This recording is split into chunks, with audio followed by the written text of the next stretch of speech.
reverent bands, and, touched with shame, made answer to the royal dame, "Dear lady, thou hast yet to know that danger threats, and heavy woe, a grief that will with sore distress on us thee, and Lakshma? Press. What need of seats have such as I? This day to die? Ack would I fly. The hour is come, a time, unmeet for silken couch and gilded seat. I must to lonely wilds repair, abstain from flesh, and living there on roots, fruit, honey, hermit's food, pass twice 7 years in solitude. To Bharat's hand the king will yield the regent power I thought to wield, and me, a hermit, will he send my days in Dao? Ack would to spend. As when the woodman's axe has lopped a sal branch in the grove, she dropped, so from the skies a goddess falls ejected from her radiant halls.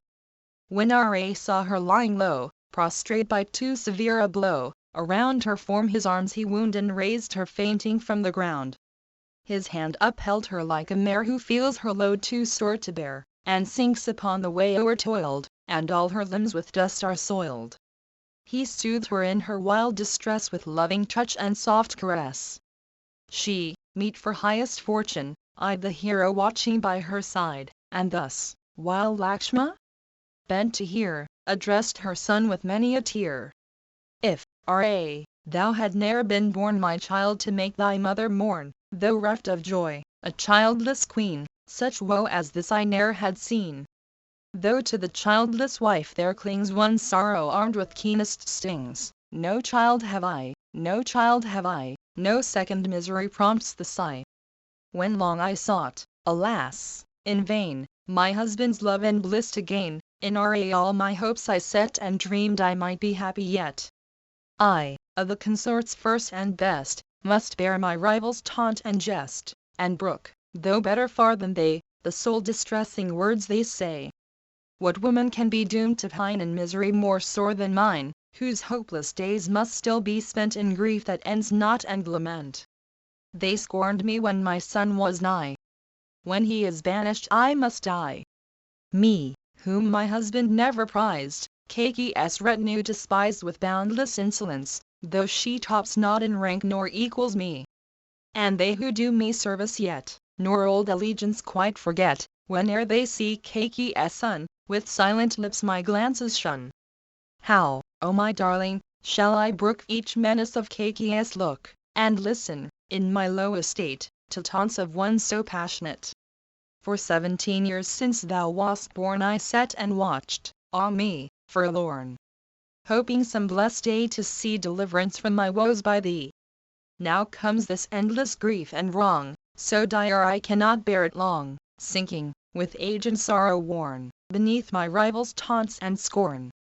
How shall I pass in dark distress my long lone days of wretchedness without my Ra's face, as bright as the full moon to cheer my sight?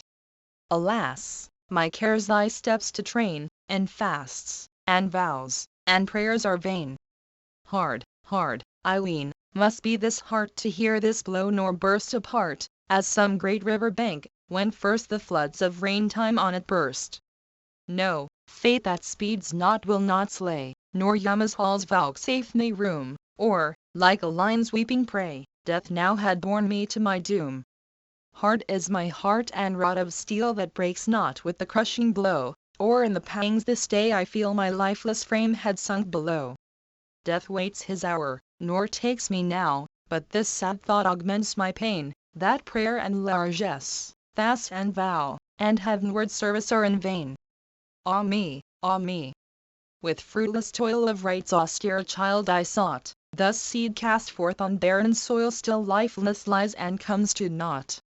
If ever wretch by anguish grieved before his hour to death had fled, I mourning, like a cow bereaved, had been this day among the dead. PG 118 Canto XXI. Causally calmed. While thus causally wept and sighed, with timely words sad Lakshma cried, O honored queen, I like it ill that, subject to a woman's will, Ra his royal state should quit and to an exile's doom submit. The aged king, fond, changed, and weak, will as the queen compels him speak. But why should Ra thus be sent to the wild woods in banishment? No least offence I find in him, I see no fault his fame to dim. Not one in all the world I know, not outcast wretch, not secret foe, whose whispering lips would dare assail his spotless life with slanderous tale. Godlike and bounteous, just, sincere, e'en to his very foeman dear, who would without a cause neglect the right, and such a son reject? And if a king such order gave, in second childhood, passion's slave, what son within his heart would lay the senseless order, and obey? Come, R.A., ere this plot be known, stand by me and secure the throne. Stand like the king who rules below, stand aided by thy brother's bow. How can the might of meaner men resist thy royal purpose then? My shafts, if rebels court their fate, shall lay Yadhi desolate. Then shall her streaks with blood be dyed of those who stand on Bharat's side, none shall my slaughtering hand exempt, for gentle patience earns contempt. If, by Kakeya's counsel changed, our father's heart be thus estranged, no mercy must our arm restrain, but let the foe be slain, be slain. For should the guide, respected long, no more discerning right and wrong, turn in forbidden paths to stray, 'tis meet that force his steps should stay. What power sufficient can he see, what motive for the wish has he, that to Kaki would resign the empire which is justly thine? Can he, O conqueror of thy foes, thy strength and mine in war oppose? Can he entrust, in our despite, to Bharat's hand thy royal right? I love this brother with the whole affection of my faithful soul. Yea, Queen, by bow and truth I swear, by sacrifice, and gift, and prayer, if R.A. to the forest goes, or where the burning furnace glows, first shall my feet the forest tread, the flames shall first surround my head.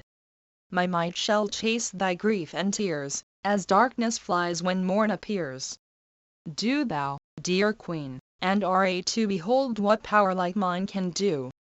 My aged father I will kill, the vassal of Kakeya's will, old, yet a child, the woman's thrall, infirm, and base, the scorn of all.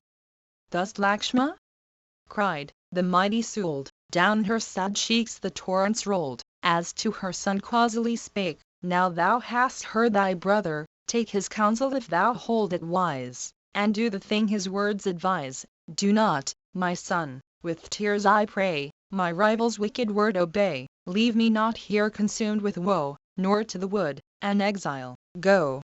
If thou, to virtue ever true, thy duty's path would still pursue, the highest duty bids thee stay and thus thy mother's voice obey.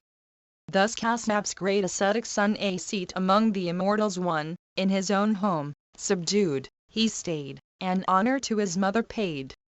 If reverence to thy sire be due, thy mother claims like honor too, and thus I charge thee, O my child, thou must not seek the forest wild. Ah, what to me were life and bliss, condemned my darling son to miss. But with my array near, to eat the very grass itself were sweet. But if thou still wilt go and leave thy hapless mother here to grieve, I from that hour will food abjure, nor life without my son endure. Then it will be thy fate to dwell in depth of world-detested hell. As ocean in the olden time was guilty of an impious crime that marked the lord of each fair flood as one who spills a beer man's blood. 288 Thus spake the queen, and wept, and sighed, then righteous R.A. thus replied, I have no power to slight or break commandments which my father spake. I bend my head, dear lady, low, forgive me, for I needs must go. Once do, mighty saint, who made his dwelling in the forest shade, pg 119 a cow and d duties claims he knew obedient to his father, slew. And in the line from which we spring, when ordered by their sire the king, through earth the sons of Sugar cleft, and countless things of life bereft 289 So Jamadon's son 290 obeyed his sire, when in the wood he laid his hand upon his axe, and smote through Renika's mother's throat. The deeds of these and more beside, peers of the gods, my steps shall guide, and resolute will I fulfill my father's word, my father's will.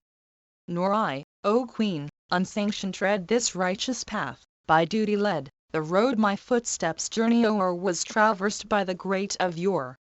this high command which all accept shall faithfully by me be kept, for duty ne'er will him forsake who fears his sire's command to break. Thus to his mother wild with grief, then thus to Lakshma spake the chief of those by whom the bow is bent, mid all who speak, most eloquent. I know what love for me thou hast, what firm devotion unsurpassed, thy valour and thy worth I know, and glory that apples the foe. Blessed youth, my mother's woe is great, it bends her 'neath its matchless weight, no claims will she, with blinded eyes, of truth and patience recognize. For duty is supreme in place, and truth is duty's noblest base. Obedient to my sire's behest I serve the cause of duty best. For man should truly do waiter to mother, be our man, sire, he swear, he must in duty's path remain, nor let his word be pledged in vain. And, O my brother, how can I obedience to this charge deny? Kake's tongue my purpose spurred, but 'twas my sire who gave the word. Cast these unholy thoughts aside which smack of war and warrior's pride. To duty's call, not wrath attend, and tread the path which I commend. Ra by fond affection moved his brother Lakshma? Thus reproved. Then with joined hands and reverent head again to Queen Kausali said, I needs must go, O thou consent to the wildwood and banishment. O give me, by my life I pray, thy blessing ere I go away. I, when the promised years are o'er, shall see Ayodhya's town once more. Then, mother dear, thy tears restrain, nor let thy heart be wrung by pain. In time, my father's will obeyed, shall I return from greenwood shade. My dear Vidhan, thou, and I, Lakshma? Sumitra feel this tie, and must my father's word obey, as duty bids that rules for aye. Thy preparations now forego, and lock within thy breast thy woe, nor be my pious wish withstood to go an exile to the wood. Calm and unmoved the prince explained his duty's claim and purpose high, the mother life and sense regained, looked on her son and made reply, if reverence be thy father's due, the same by right and love is mine, go not, my charge I thus renew, nor leave me here in woe to pine, what were such lonely life to me, rights to the shades, or deathless lot. More dear, my son, one are with thee than all the world where thou art not. As bursts to view, when brands blaze high, some elephant concealed by night, so, when he heard his mother's cry, burnt Ra's grief with fiercer might. Thus to the queen, half senseless still, and Lakshma?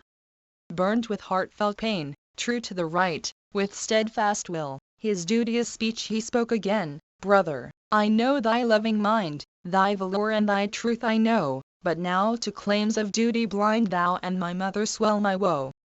The fruits of deeds in human life make love, gain, duty, manifest, dear when they meet as some fond wife with her sweet babes upon her breast. But man to duty first should turn whene'er the three are not combined, for those who heed but gain we spurn, and those to pleasure all resigned.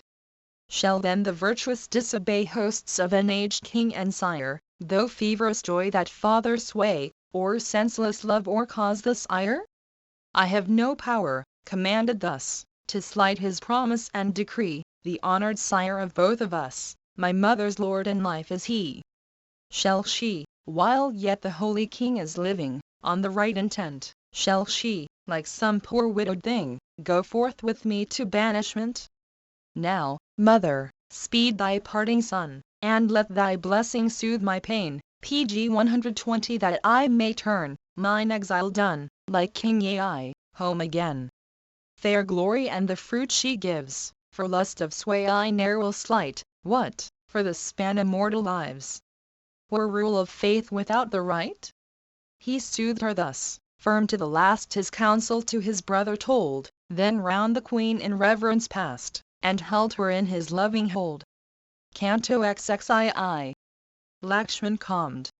So Ra kept unshaken still his noble heart with iron will. To his dear brother next he turned, whose glaring eyes with fury burned, indignant, panting like a snake, and thus again his counsel spake, thine anger and thy grief restrain, and firm in duty's path remain. Dear brother, lay thy scorn aside, and be the right thy joy and pride. thy ready zeal and thoughtful care to aid what rights should grace the heir, these 'tis another's now to ask. Come, gird thee for thy noble task, that Bharat's threatening rights may he graced with the things prepared for me. And with thy gentle care provide that her fond heart, now sorely tried with fear and longing for my sake, with doubt and dread may never ache. To know that thoughts of coming ill one hour that tender bosom fill with agony and dark despair is grief too great for me to bear. I cannot, brother, call to mind one wilful fault or undesigned, when I have pained in anything my mother's or my sire the king. The right my father keeps in view, in promise, word, and action true. Let him then all his fear dismiss, nor dread the loss of future bliss. He fears his truth herein will fail, hence bitter thoughts his heart assail. He trembles lest the rites proceed, and at his pangs my heart should bleed. So now this earnest wish is mine, the consecration to resign, and from this city turn away to the wildwood with no delay. My banishment today will free Kaki from her cares, that she, at last contented and elate, may Bharat's threatening celebrate. Then will the lady's trouble cease, then will her heart have joy and peace, when wandering in the wood I wear deerskin, and bark, and matted hair. Nor shall by me his heart be grieved whose choice approved, whose mind conceived this counsel which I follow. No, forth to the forest will I go. 'Tis fate, Sumitra's son, confess, that sends me to the wilderness. 'Tis fate alone that gives away to other hands the royal sway. How could Kaki's purpose bring on me this pain and suffering, were not her change of heart decreed by fate whose will commands the deed? I know my filial love has been the same throughout for every queen, and with the same affection she has treated both her son and me. Her shameful words of cruel spite to stay the consecrating rite, and drive me banished from the throne, these I ascribe to fate alone. How could she, born of royal race, whom nature decks with fairest grace, speak like a dame of low degree before the king to torture me? But fate, which none may comprehend, to which all life must bow and bend, in her and me its power has shown, and all my hopes are overthrown. What man, Sumitra's darling, may contend with fate's resistless sway, whose all-commanding power we find our former deeds alone can bind? Our life and death, our joy and pain, anger and fear, and loss and gain, each thing that is, in every state, all is the work of none but fate. E'en saints, inspired with rigid zeal, when once the stroke of fate they feel, in sternest vows no more engage, and fall enslaved by love and rage. So now the sudden stroke whose weight descends unlooked for, comes of fate, and with unpitying might destroys the promise of commencing joys. Weigh this true counsel in thy soul, with thy firm heart thy heart control. Then, brother, thou wilt cease to grieve for hindered rights which now I leave. So cast thy needless grief away, and strictly my commands obey. Those preparations check with speed, nor let my threatening rites proceed. Those urns that stand prepared to shed king-making drops upon my head, shall, with their pure lustrations now inaugurate my hermit's vow. PG 121. Yet what have I to do with things that touch the state and pomp of kings? These hands of mine shall water take to sanctify the vow I make. Now Lakshma, let thy heart no more my fortune changed and lost deplore. A forest life more joys may bring than those that wait upon a king. Now though her art successful mar my consecrating rite, let not the youngest queen too far thy jealous fear excite. Nor let one thought suggesting ill upon our father fall, but let thy heart remember still that fate is lord of all. Canto XXII. Lakshman's anger. Thus Ra to his brother said, and Lakshma bent his drooping head. In turns by grief and pride impelled, a middle course of thought he held, then in a frown of anger, bent his brows that chief most excellent, and like a serpent in his hole, breathed fierce and fast in wrath of soul. His threatening brows so darkly frowned, his eyes so fiercely glanced around, they made his glare, which none might brook, like some infuriate lion's look. Like some wild elephant, full oft he raised and shook his hand to 91 aloft. Now turned his neck to left and right, now bent, now raised its stately height. Now in his rage that sword he felt which mangling wounds to foemen dealt, with sidelong glance his brother eyed, and thus in burning words replied, "Thy rash resolve, thy eager haste, thy mighty fear, are all misplaced. No room is here for duty's claim, no cause to dread the people's blame. Can one as brave as thou consent to use a coward's argument? The glory of the warrior race with craven speech his lips debase? Can one like thee so falsely speak, exalting fate, confessed so weak? Canst thou, undoubting still restrain suspicions of those sinful twain? Canst thou, most duteous, fail to know their hearts are set on duty's show?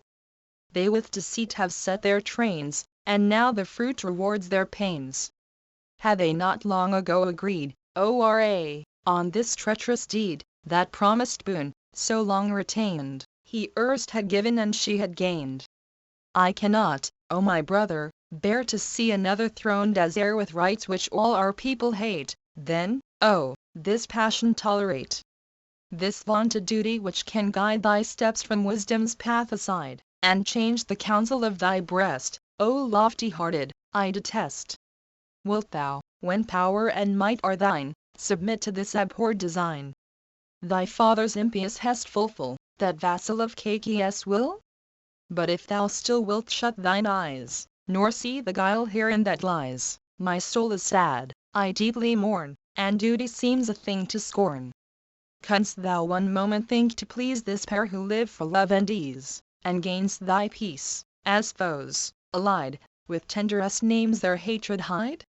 Now if thy judgment still refers to fate this plot of his and hers, my mind herein can ne'er agree, and oh, in this be ruled by me. Weak, void of manly pride are they who bend to fate's imputed sway, the choicest souls, the nobly great disdain to bow their heads to fate. And he who dares his fate control with vigorous act and manly soul, though threatening fate his hopes assail, unmoved through all need never quail. This day mankind shall learn aright the power of fate and human might, so shall the gulf that lies between a man and fate be clearly seen. The might of fate subdued by me this hour the citizens shall see, who saw its intervention stay thy consecrating rites today. My power shall turn this fate aside, that threatens, as, with furious stride, an elephant who scorns to feel, in rage unchecked, the driver's steel. Not the great lords whose sleepless might protects the worlds, shall stay the right though earth, hell, heaven combine their powers, and shall we fear this sire of ours? Then if their minds are idly bent to doom thee, king, to banishment, through twice 7 years of exile they PG 122 shall in the lonely forest stay. I will consume the hopes that fire the Queen Kaki and our sire, that to her son this check will bring advantage, making Bharat king. The power of fate will ne'er withstand the might that arms my vigorous hand. If danger and distress assail, my fearless strength will still prevail. 1,000 circling years shall flee, the forest then thy home shall be, and thy good sons, succeeding, hold the empire which their sire controlled. The royal saints, of old who reigned, for aged kings this rest ordained, these to their sons the realm commit that they, like sires, may cherish it. O pious soul, if thou decline the empire which is justly thine, lest, while the king distracted lies, disorder in the state should rise, no mansion may I find in worlds to hero souls assigned, the guardian of thy realm will be, as the sea bank protects the sea. Then cast thine idle fears aside, with prosperous rites be sanctified. The lords of earth may strive in vain, my power shall all their force restrain. My pair of arms, my warrior's bow are not for pride or empty show, for no support these shafts were made. And binding up ill suits my blade, to pierce the foe with deadly breach, this is the work of all and each. But small, methinks the love I show for him I count my mortal foe. Soon as my trenchant steel is bare, flashing its lightning through the air, I heed no foe, nor stand aghast though Indra's self the levin cast. Then shall the ways be hard to pass, where chariots lie in ruinous mass. When elephant and man and steed crushed in the murderous onslaught bleed, and legs and heads fall, heap on heap, beneath my sword's tremendous sweep. struck by my keen brand's trenchant blade, thine enemies shall fall dismayed, like towering mountains rent in twain, or lightning clouds that burst in rain. When armed with brace and glove I stand, and take my trusty bow in hand, who then shall vaunt his might? Who dare count him a man to meet me there? Then will I loose my shafts, and strike man, elephant, and steed alike, at one shall many an arrow fly, and many a foe with one shall die. This day the world my power shall see, that none in arms can rival me, my strength the monarch shall abase, and set thee, Lord, in lordliest place. These arms which breathe the sandal's scent, which golden bracelets ornament, these hands which precious gifts bestow, which guard the friend and smite the foe, a nobler service shall essay, and fight in our A's cause today, the robbers of thy rights to stay. Speak, brother, tell thy foeman's name whom I, in conquering strife, may strip of followers and fame, of fortune, or of life. Say, how may all this sea-girt land be brought to own thy sway? Thy faithful servant here I stand to listen and obey. Then strove the bride of Rahu's race sad Lakshma's heart to cheer, while slowly down the hero's face, unchecked, there rolled a tear. The orders of my sire, he cried, my will shall ne'er oppose, I follow still, waiter betide, the path which duty shows. Canto XXIV. Causally calmed. But when causally awed that he resolved to keep his sire's decree, while tears and sobs her utterance broke, her very righteous speech she spoke, can he, a stranger yet to pain, whose pleasant words all hearts enchain, son of the king and me the queen, live on the grain his hands may glean? Can he, whose slaves and menials eat the finest cakes of sifted wheat, can in the forest live on root and fruit which woodlands give? Who will believe, who will not fear when the sad story smites his ear, that one so dear, so noble held, is by the king his sire expelled? Now surely none may fate resist, which orders all as it may list, if, in thy strength and grace, the woods become thy dwelling place. A childless mother long I grieved, and many a sigh for offspring heaved, with wistful longing weak and worn, till thou at last, my son, wast born. Fanned by the storm of that desire, deep in my soul I felt the fire, whose offerings flowed from weeping eyes, with fuel fed of groans and sighs. PG 123. While round the flame the smoke grew hot of tears, because thou comest not. Now reft of thee, too fiery fierce the flame of woe my heart will pierce, as, when the days of spring return, the sun's hot beams the forest burn.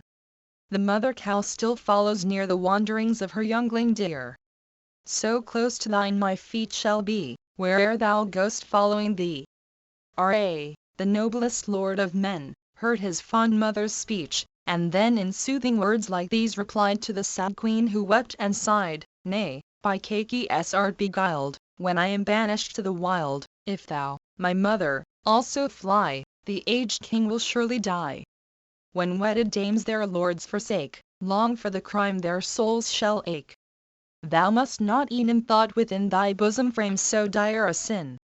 Long as Cucuts the sun, who reigns lord of the earth, in life remains, thou must with love his will obey, this duty claims, supreme for I.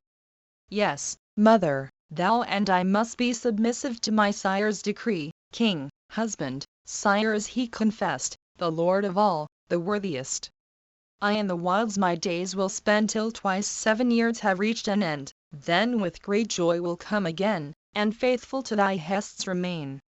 Causally by her son addressed, with love and passion sore distressed, afflicted, with her eyes bedewed, to thus her speech renewed, nay, but my heart will break if with these queens my home I make. Lead me too with thee. Let me go and wander like a woodland roe. Then, while no tear the hero shed, thus to the weeping queen he said, Mother, while lives the husband, he is woman's lord and deity. O dearest lady, thou and I our lord and king must ne'er deny. The lord of earth himself have we our guardian wise and friend to be. And Bharat, true to duty's call, whose sweet words take the hearts of all, will serve thee well, and ne'er forget the virtuous path before him set. Be this, I pray, thine earnest care, that the old king my father ne'er, when I have parted hence, may know, grieved for his son, a pang of woe. Let not this grief his soul distress, to kill him with the bitterness. With duteous care, in everything, love, comfort, cheer the aged king. Though, best of womankind, a spouse keeps family all her fasts and vows, nor yet her husband's will obeys, she treads in sin's forbidden ways. She to her husband's will who bends, goes to high bliss that never ends, yea, though the gods have found in her no reverential worshipper. Bent on his wheel, a woman still must seek to do her husband's will, for scripture, custom, law uphold this duty heaven revealed of old. Honor true be our man's for my sake, and constant offerings duly make, with fire oblations and with flowers, to all the host of heavenly powers. Look to the coming time, and yearn for the glad hour of my return. And still thy duteous course pursue, abstemious, humble, kind, and true. The highest bliss shalt thou obtain when I from exile come again, if, best of those who keep the right, the king my sire still see the light. The queen, by array thus addressed, still with a mother's grief oppressed, while her long eyes with tears were dim, began once more and answered him, not by my pleading may be stayed the firm resolve thy soul has made. My hero, thou wilt go, and none the stern commands of fate may shun. Go forth, dear child whom naught can bend, and may all bliss thy steps attend. Thou wilt return, and that dear day will chase mine every grief away. Thou wilt return, thy duty done, thy vows discharged, high glory won. From filial debt wilt thou be free, and sweetest joy will come on me. My son, the will of mighty fate at every time must dominate, if now it drives thee hence to stray heedless of me who bid thee stay. Go, strong of arm, go forth, my boy, go forth, again to come with joy, and thine expectant mother cheer with those sweet tones she loves to hear. Oh that the blessed hour were nigh when thou shalt glad this anxious eye, with matted hair and hermit dressed returning from the wilderness. Causali's conscious soul approved, as her proud glance she bent on R.A. constant and unmoved, resolved on banishment. Such words, with happy omens fraught to her dear son she said, invoking with each eager thought a blessing on his head. Pg 124 Canto XXV. Causali's blessing. Her grief and woe she cast aside, her lips with water purified, and thus her benison began: that mother of the noblest man, if thou wilt hear no words of mine, go forth, thou pride of Rahu's line. Go, darling, and return with speed, walking where noble spirits lead. May virtue on thy steps attend, and be her faithful lover's friend. May those to whom thy vows are paid in temple and in holy shade, with all the mighty saints combine to keep that precious life of thine. The arms wise Visvitra 292 gave thy virtuous soul from danger save. Long be thy life, thy sure defense shall be thy truthful innocence, and that obedience, naught can tire, to me thy mother and thy sire. May fanes where holy fires are fed, altars with grass and fuel spread, each sacrificial ground, each tree, rock, lake, and mountain, prosper thee. Let old Vir, 293 and him who made the universe, combine to aid. Let Indra and each guardian lord who keeps the worlds, their help afford, and be thy constant friend the sun, Lord Ph. Bhaga, or human 294 for nights and seasons, nights and days, years, months, and hours, protect thy ways. Rahaspati shall still be nigh, the war god, and the moon on high, and Enad 295 and the sainted 7296 shall watch thee from their starry heaven. The mountains, and the seas which ring the world, and Veru? O the king, sky, ether, and the wind, wait or moves not or moves, for thee shall care. Each lunar mansion be benign, with happier light the planets shine. All gods, each light in heaven that glows, protect my child where'er he goes. The twilight hours, the day and night, keep in the wood thy steps aright. Watch, minute, instant, as they flee, shall all bring happiness to thee. Celestials and the Titan brood protect thee in thy solitude, and haunt the mighty wood to bless the wanderer in his hermit dress. Fear not, by mightier guardians screened, the giant or night roving fiend. Nor let the cruel race who tear man's flesh for food thy bosom scare. Far be the ape, the scorpion sting, fly, gnat, and worm, and creeping thing. Thee shall the hungry lion spare, the tiger, elephant, and bear, safe, from their furious might repose, safe from the horned buffaloes. Each savage thing the forest breed, that love on human flesh to feed, shall for my child its rage abate, when thus its wrath I deprecate. Blessed be thy ways, may sweet success the velour of my darling bless. To all that fortune can bestow, go forth, my child, my array, go. Go forth, O happy in the love of all the gods below, above. And in those guardian powers confide thy paths who keep, thy steps who guide. May Sukra, 297 Ya, Sun, and Moon, and He who gives each golden boon, 298 won by mine earnest prayers, be good to thee, my son, Inda? Ak wood, fire, wind, and smoke, each text and spell from mouths of holy seers that fell, guard Ra when his limbs he dips, or with the stream makes pure his lips. May the great saints and He, the Lord who made the worlds, by worlds adored, and every god in heaven beside my banished Ra keep and guide. Thus with due praise the long-eyed dame, ennobled by her spotless fame, with wreaths of flowers and precious scent worship the gods, most reverent. A high-souled beer man lit the fire, and offered, at the queen's desire, the holy oil ordained to burn for Ra's weal and safe return. Causally best of dames, with care set oil, wreaths, fuel, mustard, there. Then when the rites of fire had ceased, for Ra's bliss and health, the priest, standing without gave what remained in general offering, 299 as ordained. PG 125 dealing among the twice-horned train honey, and curds, and oil, and grain, he bade each heart and voice unite to bless the youthful anchorite. Then Ra's mother, glorious dame bestowed, to meet the beer-man's claim, a lordly fee for duty done, and thus again addressed her son, such blessings as the gods o'erjoyed poured forth, when Vritra 300 was destroyed, on Indra of the 1,000 eyes, attend, my child, thine enterprise. Yea, such as Vinad once gave to King Super?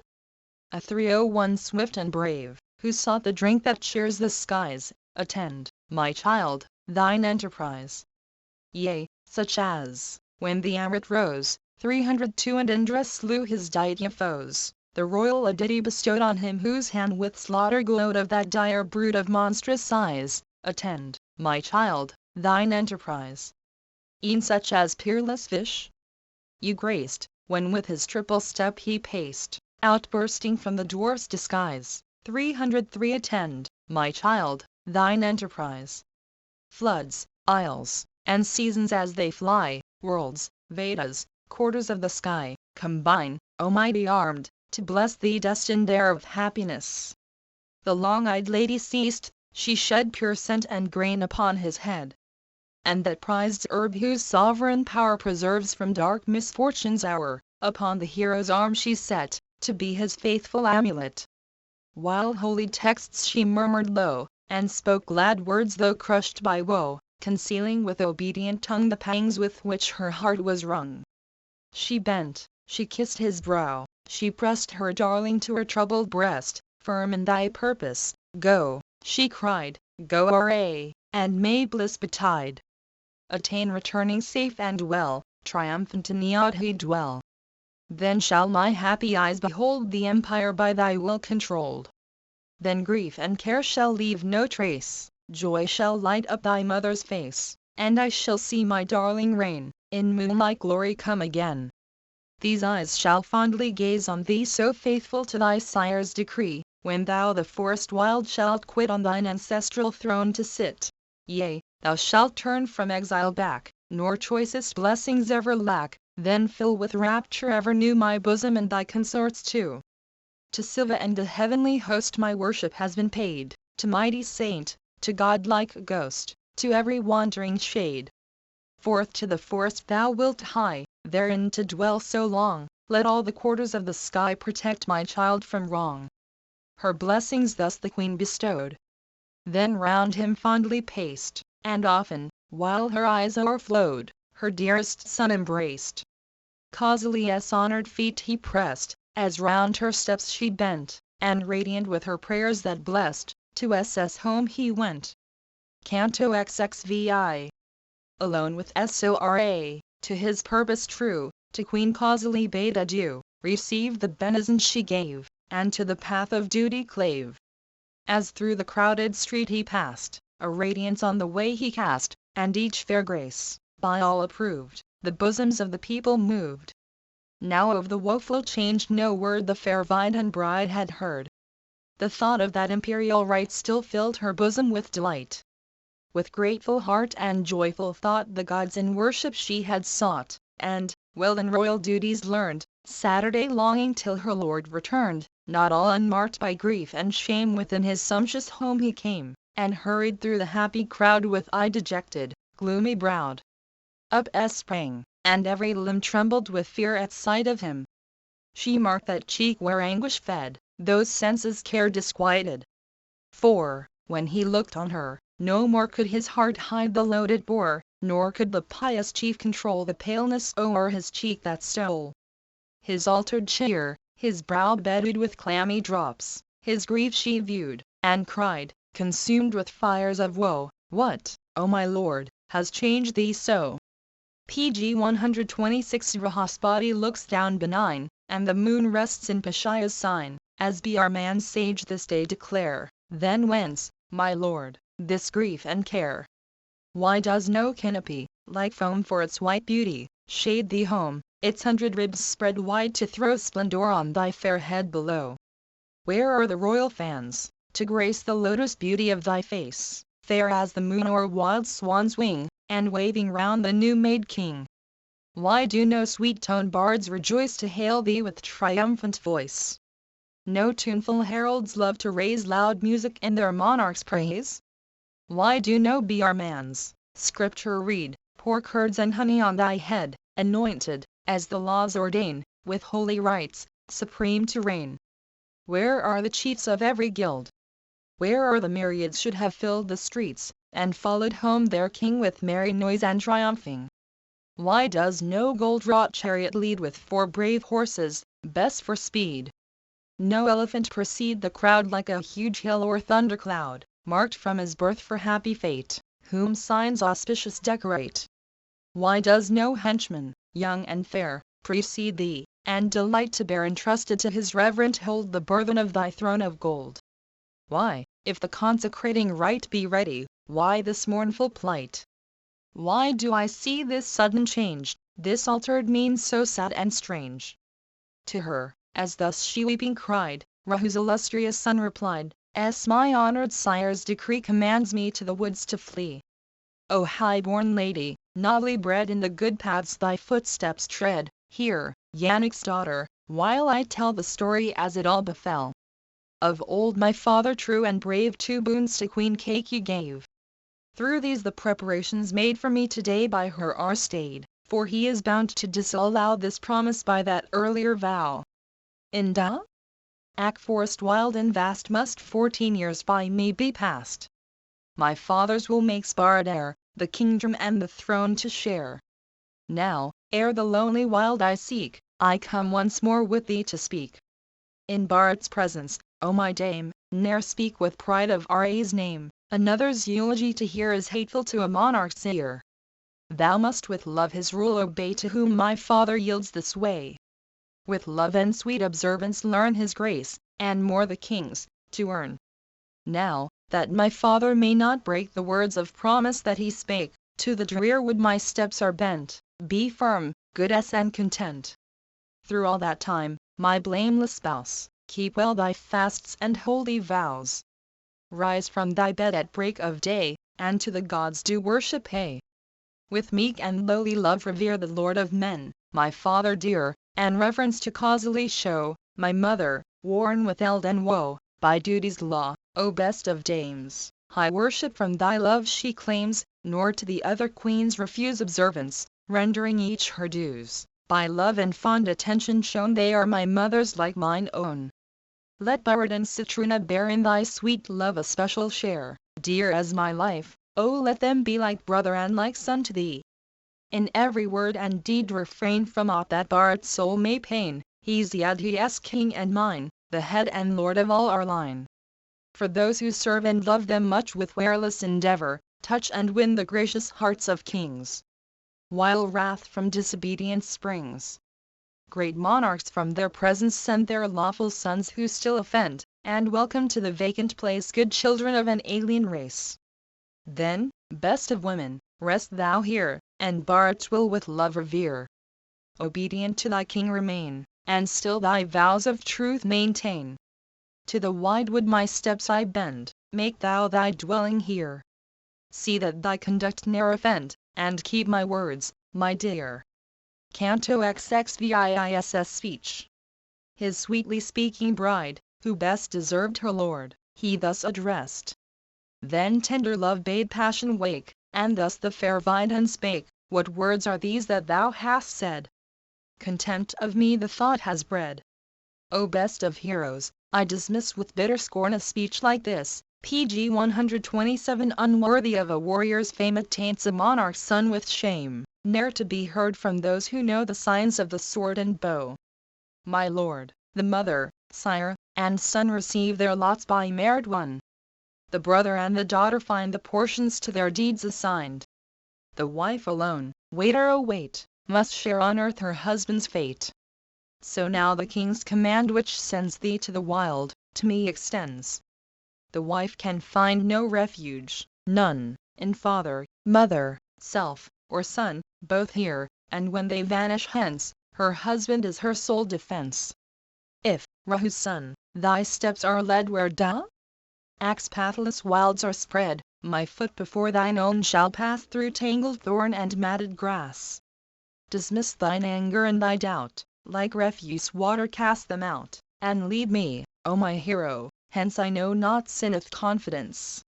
Waiter his lot, 'tis far more sweet to follow still a husband's feet than in rich palaces to lie, or roam at pleasure through the sky. My mother and my sire have taught what duty bids, and trained each thought, nor have I now mine ear to turn the duties of a wife to learn. I'll seek with thee the woodland dell and pathless wild where no men dwell, where tribes of sylvan creatures roam, and many a tiger makes his home. My life shall pass as pleasant there as in my father's palace fair. The worlds shall wake no care in me. My only care be truth to thee. There while thy wish I still obey, true to my vows with thee I'll stray, and there shall blissful hours be spent in woods with honey redolent. In forest shades thy mighty arm would keep a stranger's life from harm, and how shall us think of fear when thou, O glorious Lord, art near? Heir of high bliss, my choice is made, nor can I from my will be stayed. Doubt not. The earth will yield me roots, these will I eat, and woodland fruits. And as with thee I wander there I will not bring thee grief or care.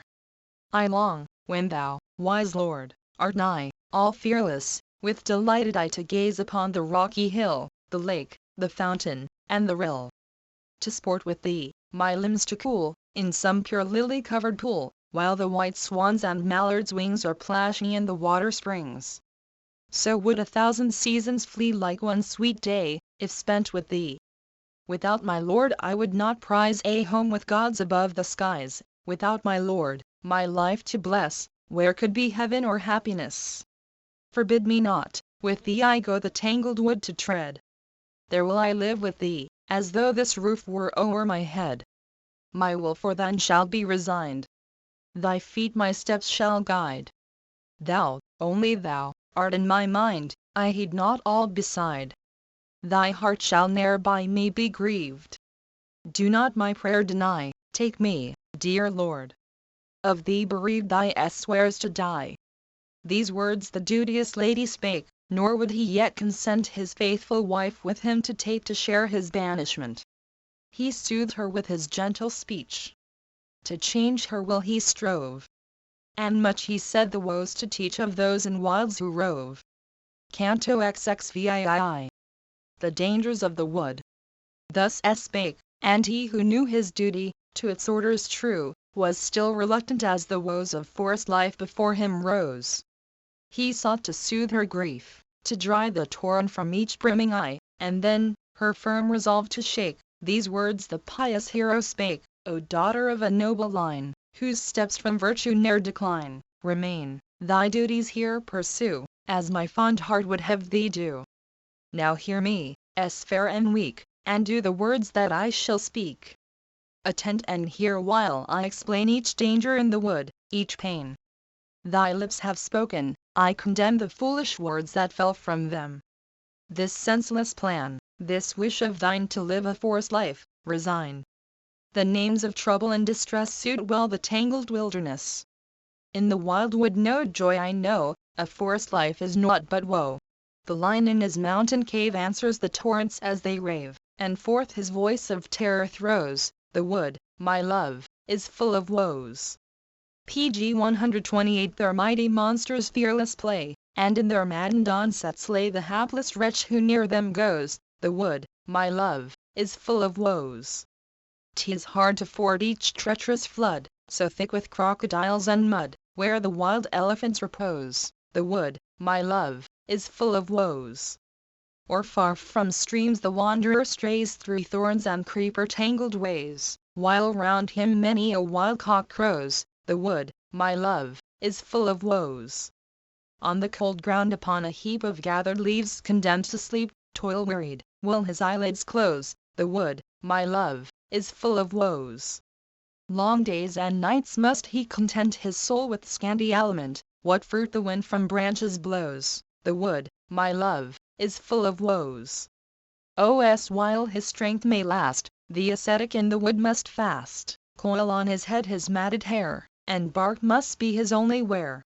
To gods and spirits day by day the ordered worship he must pay, and honor with respectful care each wandering guest who meets him there.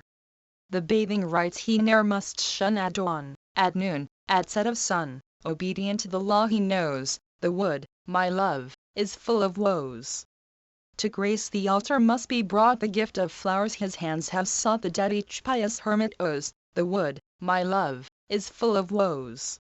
The devotee must be content to live, severely abstinent, on what the chance of fortune shows. The wood, my love, is full of woes. Hunger afflicts him evermore, the nights are black, the wild winds roar. And there are dangers worse than those. The wood, my love, is full of woes. There creeping things in every form infest the earth, the serpents swarm, and each proud eye with fury glows. The wood, my love, is full of woes. The snakes that by the rives hide in sinuous course like rivers glide, and line the path with deadly foes. The wood, my love, is full of woes. Scorpions, and grasshoppers, and flies disturb the wanderer as he lies, and wake him from his troubled doze. The wood, my love, is full of woes. Trees, thorny bushes, intertwined, their branched ends together bind, and dense with grass the thicket grows. The wood, my dear, is full of woes. With many ills the flesh is tried, when these and countless fears beside vex those who in the wood remain. The wilds are naught but grief and pain. Hope, anger must be cast aside, to penance every thought applied. No fear must be of things to fear, hence is the wood forever drear. Enough, my love, thy purpose quit, for forest life thou art not fit. As thus I think on all, I see the wild wood is no place for thee. Canto XXIXSS Appeal. Thus R.A. spake. Her lord's address the lady heard with deep distress, and, as the tear bedimmed her eye, in soft low accents made reply: "The perils of the wood, and all the woes thou countest to apple, led by my love I deem not pain. Each woe a charm, each loss a gain. Tiger, and elephant, and deer, bull, lion, buffalo, in fear, soon as thy matchless form they see, with every sylvan beast will flee. With thee, O.R.A., I must go, my sire's command ordains it so. Bereft of thee, my lonely heart must break, and life and I must part. While thou, O mighty Lord, art nigh, not even he who rules the sky, though he is strongest of the strong, with all his might can do me wrong. Nor can a lonely woman left by her dear husband live bereft. In my great love, my lord, I ween, the truth of this thou mayst have seen. In my sire's palace long ago I heard the chief of those who know the truth declaring be our man's, tell my fortune, in the wood to dwell. I heard their promise who divine the future by each mark and sign, and from that hour have longed to lead the forest life their lips decreed. Now, mighty R.A., I must share thy father's doom which sends thee there. In this I will not be denied, but follow, love, where thou shalt guide. O husband, I will go with thee, obedient to that high decree. Now let the beer man's words be true, for this the time they had in view. I know full well the wood has woes, but they disturb the lives of those who in the forest dwell, nor hold their rebel senses well controlled. PG 129. In my sire's halls, ere I was wed, I heard a dame who begged her bread before my mother's face relayed what griefs of forest life await. And many a time in sport I prayed to seek with thee the greenwood shade, for oh, my heart on this is set, to follow thee, dear anchoret. May blessings on thy life attend, I long with thee my steps to bend, for with such hero as thou art this pilgrimage enchants my heart. Still close, my lord, to thy dear side my spirit will be purified, love from all sin my soul will free, my husband is a god to me. So, love, with thee shall I have bliss and share the life that follows this. I heard a be our man, dear to fame, this ancient scripture text proclaim, the woman whom on earth below her parents on a man bestow, and lawfully their hands unite with water and each holy rite, she in this world shall be his wife, his also in the afterlife. Then tell me, O beloved, why thou wilt this earnest prayer deny, nor take me with thee to the wood, thine own dear wife so true and good. But if thou wilt not take me there thus grieving in my wild despair, to fire or water I will fly, or to the poisoned draught, and die. So thus to share his exile, she besought him with each earnest plea, nor could she yet her lord persuade to take her to the lonely shade. The answer of the strong-armed chief smote the vidant soul with grief, and from her eyes the torrents came bathing the bosom of the dame. Canto XXX. The Triumph of Love. The daughter of Vidau's king, while R.A. strove to soothe the sting of her deep anguish, thus began once more in furtherance of her plan, and with her spirit sorely tried by fear and anger, love and pride, with keenly taunting words addressed her hero of the stately breast. Why did the king my sire, who reigns o'er fair Vidau's wide domains, hail R.A. son with joy and wise, a woman in a man's disguise? Now falsely would the people say, by idle fancies led astray, that R.A.'s own are power and might, as glorious as the Lord of Light. Why sinkest thou in such dismay? What fears upon thy spirit weigh, that thou, O R.A., fain wouldst flee from her who thinks of naught but thee? To thy dear will am I resigned in heart and body, soul and mind, as Essicher gave all to one, Satyov, Dyamis and his son 304. Not e'en in fancy can I brook to any guard save thee to look, let meaner wives their houses shame, to go with thee is all my claim. Like some low actor, Demst thou fit thy wife to others to commit thine own, espoused and maiden youth, thy wife so long, unblamed for truth. Do thou, my lord, his will obey for whom thou losest royal sway, to whom thou wouldst thy wife confide not me, but thee, his wish may guide. Thou must not hear thy wife forsake, and to the wood thy journey make, whether stern penance, grief, and care, or rule or heaven await thee there.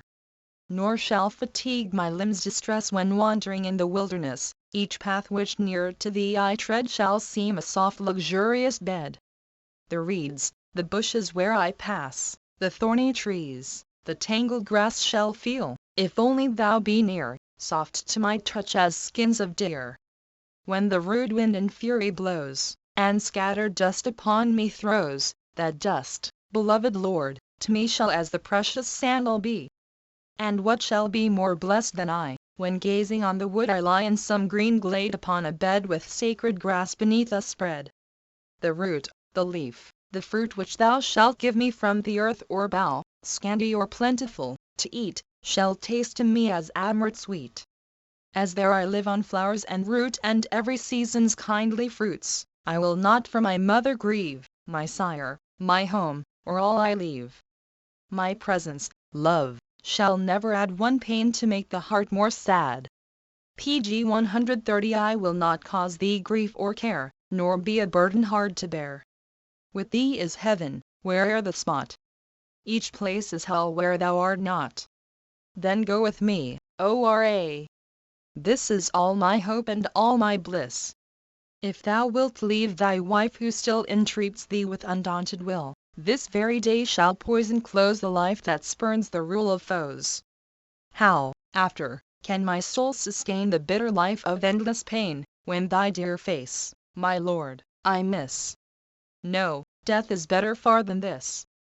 Not for an hour could I endure the deadly grief that knows not cure, far less a woe I could not shun for 10 long years, and 3, and 1. While fires of woe consumed her, such her sad appeal, lamenting much. Then with a wild cry, anguish wrung, about her husband's neck she clung. Like some she-elephant who bleeds struck by the hunter's venomed reeds, so in her quivering heart she felt the many wounds his speeches dealt. Then, as the spark from wood is gained, 305 down rolled the tear so long restrained, the crystal moisture, sprung from woe, from her sweet eyes began to flow, as runs the water from a pair of lotuses divinely fair. An SS face with long dark eyes, pure as the moon of autumn skies, faded with weeping, as the buds of lotuses when sink the floods.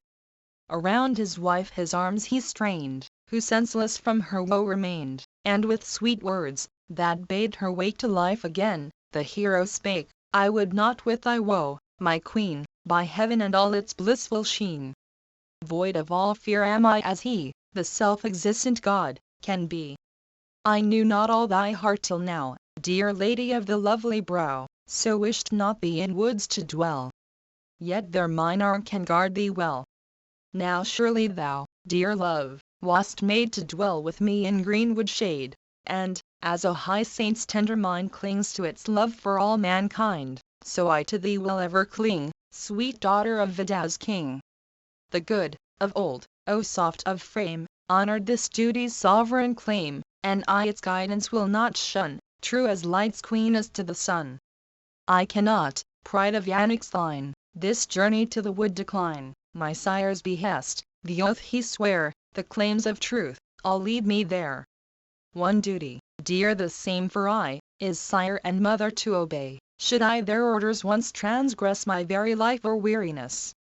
If glad obedience be denied to father, mother, holy guide, what rites, what service can be done that stern fate's favor may be won? These 3 the triple world comprise, O darling of the lovely eyes. Earth has no holy thing like these whom with all love men seek to please. Not truth, or gift, or bended knee, not honor, worship, lordly fee, storms heaven and winds a blessing thence like sunly love and reverence. Heaven, riches, grain, and varied lore, with sons and many a blessing more, all these are made their own with ease by those their elders' souls who please. The mighty Sould, who ne'er forget, devoted sons, their filial debt, win worlds where gods and minstrels are, and Brahmasphere more glorious far. Now as the orders of my sire, who keeps the way of truth, require, so will I do, for such the way of duty that endures for I, to take thee, love, to die? Acts wild my heart at length is reconciled, for thee such earnest thoughts impel to follow, and with me to dwell. O faultless form from feet to brows, come with me, as my will allows, and duty there with me pursue, trembler, whose bright eyes thrill me through. In all thy days, come good come ill, preserve unchanged such noble will, and thou, dear love, wilt ever be the glory of thy house and me. Now, beauteous armed, begin the tasks the woodland life of hermits asks. For me the joys of heaven above have charms no more without thee, love. And now, dearest, be not slow, food on good mendicants bestow, and for the holy be our mans bring thy treasures and each precious thing. Thy best attire and gems collect, the jewels which thy beauty decked, and every ornament and toy prepared for hours of sport and joy, the beds, the cars wherein I ride, among our followers, next, divide. She conscious that her lord approved her going, with great rapture moved, PG 131 hastened within, without delay, prepared to give their wealth away. Canto XXXI. Lakshman's Prayer. When Lakshma, who had joined them there, had heard the converse of the pair, his mien was changed, his eyes o'erflowed, his breast no more could bear its load.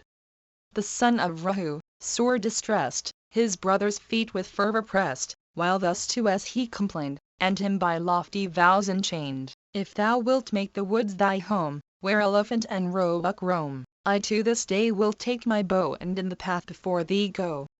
Our way will lie through forest ground where countless birds and beasts are found. I heed not homes of gods on high, I heed not life that cannot die, nor would I wish, with thee away, o'er the three worlds to stretch my sway. Thus Lakshma spake, with earnest prayer his brother's woodland life to share. As Ra still his prayer denied with soothing words, again he cried, When leave at first thou didst accord, why dost thou stay me now, my lord? Thou art my refuge, oh, be kind, leave me not, dear my lord, behind. Thou canst not, brother, if thou choose that I still live, my wish refuse. The glorious chief his speech renewed to faithful Lakshma, as he stood, and on the eyes of Ra gazed longing to lead, with hands upraised, Thou art a hero just and dear, whose steps to virtue's path adhere, loved as my life till life shall end, my faithful brother and my friend. If to the woods thou take thy way with us and with me today, who for causally will provide, and guard the good Sumitra's side? The Lord of earth, of mighty power, who sends good things in plenteous shower, as Indra pours the grateful rain, a captive lies in passion's chain. The power imperial for her son has Asvapati's daughter 3061, and she, proud queen, will little heed her miserable rival's need. So Bharat, ruler of the land, by Queen Kaikeyi's side will stand, nor of those two will ever think, while grieving in despair they sink. Now, Lakshma, as thy love decrees, or else the monarch's heart to please, follow this counsel and protect my honored mother from neglect. So thou, while not to me alone thy great affection will be shown, to highest duty wilt adhere by serving those thou shouldst revere. Now, son of Rahu, for my sake obey this one request I make, or, of her darling son bereft, Kausali has no comfort left.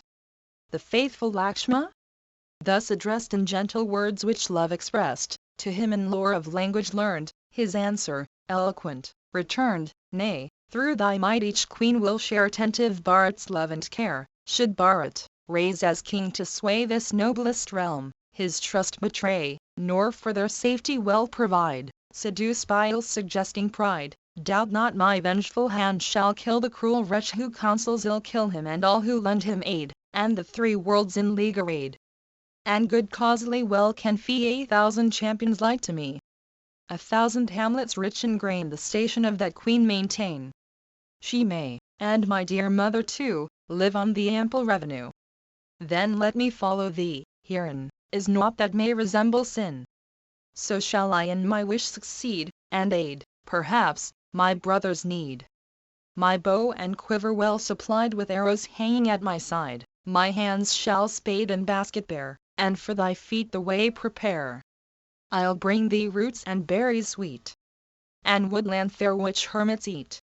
Thou shalt with thy vine and spouse recline upon the mountain's brows. Be mine the toil, be mine to keep watch o'er thee waking or asleep.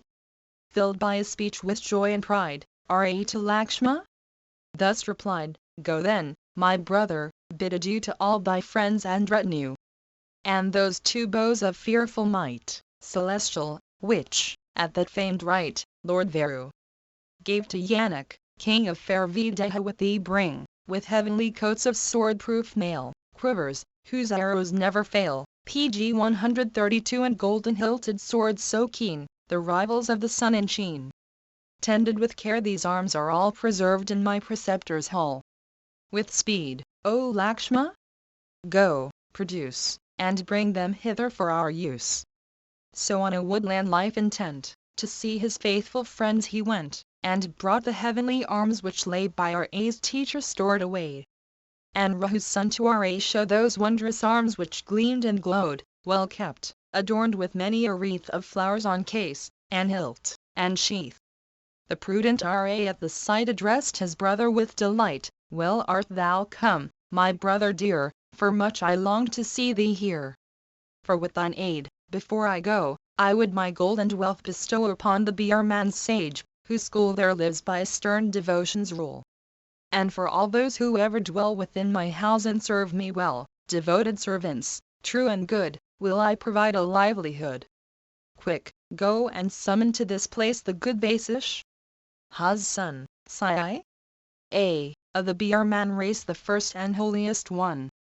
To all the Birmans wise and good will I do reverence pay, then to the solitary wood with thee will take my way." Canto XXXII. The gift of the treasures. That speech so noble which conveyed his friendly wish, the chief obeyed, with steps made swift by anxious thought the wise Sai. As home he sought him in the hall of fire 307 he found, and bent before him to the ground, "O friend, to Ra's house return, who now performs a task most stern."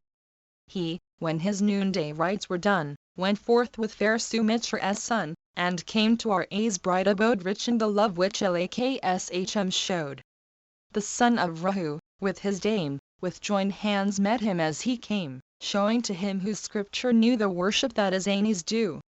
With armlets, bracelets, collars, rings, with costly pearls on golden strings, with many a gem for neck and limb the son of Rahu honored him.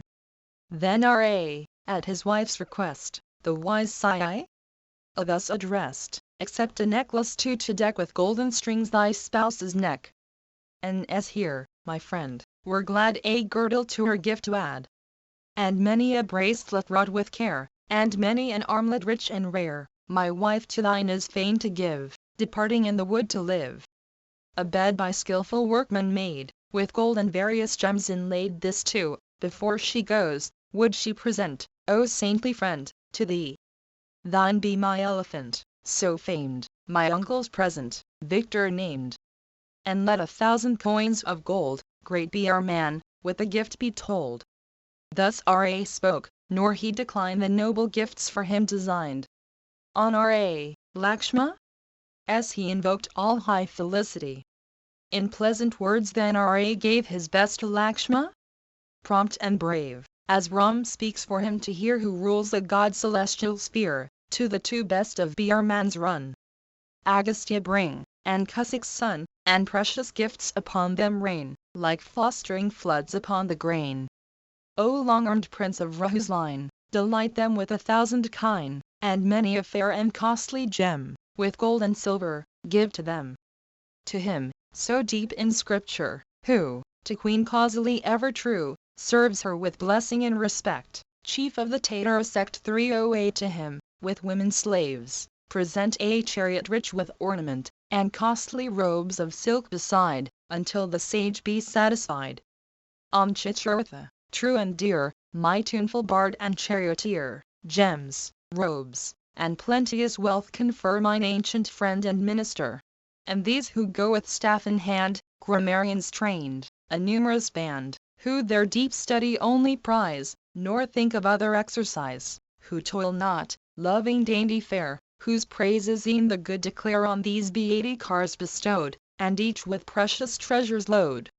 PG 133 8,000 bulls for them suffice, 200 elephants of price, and let 1,000 kine beside the dainties of each meal provide.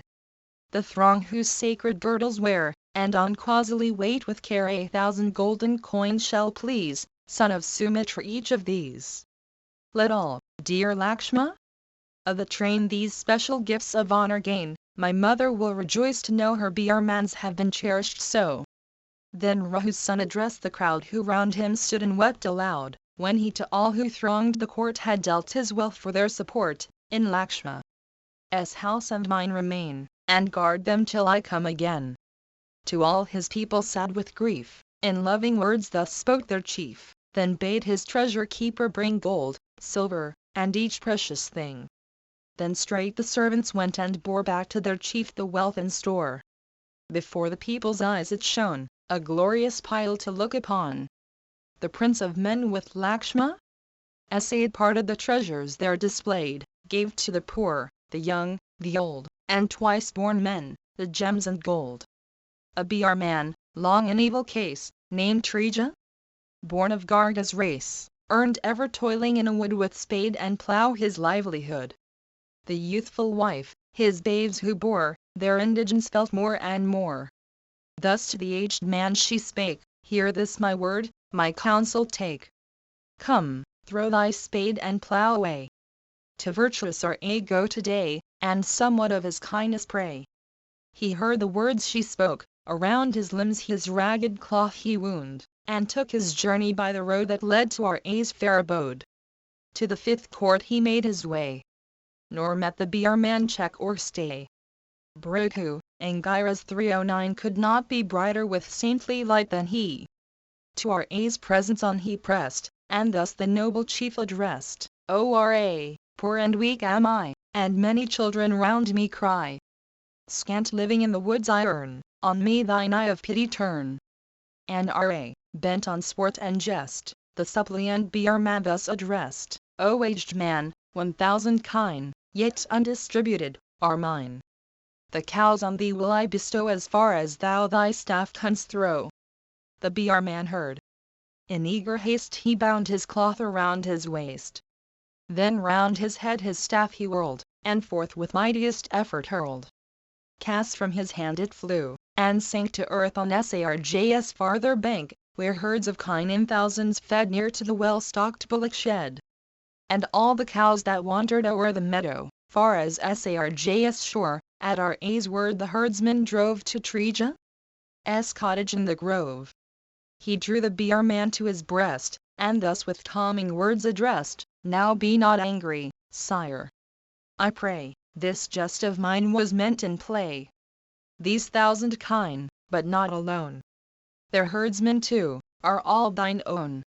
And wealth beside I give thee, speak, thine shall be all thy heart can seek." Thus R.A. spake. And Trija prayed for means his sacrifice to aid. And R.A. gave much wealth, required to speed his offering as desired. Canto XXXII. The People's Lament. Thus and the princes brave much wealth to all the Br mans gave. Then to the monarch's house the three went forth the aged king to see. The princes from 2 servants took those heavenly arms of glorious look, adorned with garland and with band by beautifying hand. On each high house a mournful throng had gathered ere they passed along, who gazed in pure unselfish woe from turret, roof, and portico. So dense the crowd that blocked the ways, the rest, unable there to gaze, were fain each terrace to ascend, and thence their eyes on R.A. bend. Then as the gathered multitude on foot their well-loved R.A. viewed, no royal shade to screen his head, such words, disturbed in grief, they said, "Oh look, our hero, wont to ride leading a host in perfect pride now Lakshma, soul of all his friends, with on his steps attends. Though he has known the sweets of power, and poured his gifts in liberal shower, from duty's path he will not swerve, pg 134 but, still his father's truth preserve. And she whose form so soft and fair was veiled from spirits of the air, now walks unsheltered from the day, seen by the crowds who throng the way. Ah, for the gently nurtured form! How will it fade with sun and storm? How will the rain, the cold, the heat mar fragrant breast and tinted feet? Surely some demon has possessed his sire, and speaks within his breast, or how could one that is a king thus send his dear son wandering? It were a deed unkindly done to banish e'en a worthless son, but what, when his pure life has gained the hearts of all, by love enchained? 6 sovereign virtues joined to grace R.A. the foremost of his race, tender and kind and pure is he, docile, religious, passion-free. Hence misery strikes not him alone, in bitterest grief the people moan, like creatures of the stream, when dry in the great heat the channels lie. The world is mournful with the grief that falls on its beloved chief, as, when the root is hewn away, tree, fruit, and flower, and bud decay. The soul of duty, bright to see, he is the root of you and me. And all of us, who share his grief, his branches, blossom, fruit, and leaf. Now like the faithful Lakshma, we will follow and be true as he. Our wives and kinsmen call with speed, and hasten where our Lord shall lead. Yes, we will leave each well-loved spot, the field, the garden, and the cot, and, sharers of his weal and woe, behind the pious Ra go. Our houses, empty of their stores, with ruined courts and broken doors, with all their treasures borne away, and gear that made them bright and gay, o'errun by rats, with dust o'erspread, shrines, whence the deities have fled, where not a hand the water pours, or sweeps the long neglected floors, no incense loads the evening air, no Brahmans chant the text and prayer, no fire of sacrifice is bright, no gift is known, no sacred rite. With floors which broken vessels strew, as if our woes had crushed them, two of these be stern cakey queen, and rule o'er homes where we have been. The wood where our A's feet may roam shall be our city and our home, and this fair city we forsake, our flight a wilderness shall make. Each serpent from his hole shall hie, the birds and beasts from mountain fly, lions and elephants in fear shall quit the woods when we come near, yield the broad wilds for us to range, and take our city in exchange. With Ra will we hence, content if, where he is, our days be spent. Such were the varied words the crowd of all conditions spoke aloud. And Ra heard their speeches, yet changed not his purpose family set. His father's palace soon he neared, that like Kaila's hill appeared. Like a wild elephant he strode right onward to the bright abode. Within the palace court he stepped, where ordered bands their station kept, and saw Sumitra standing near with downcast eye and gloomy cheer. Canto XXXIVRA in the palace. The dark incomparable chief whose eye was like a lotus leaf, cried to the mournful charioteer, "Go tell my sire that I am here." Sumitra, sad and all dismayed, the chieftain's order swift obeyed. Within the palace doors he hied and saw the king, who wept and sighed.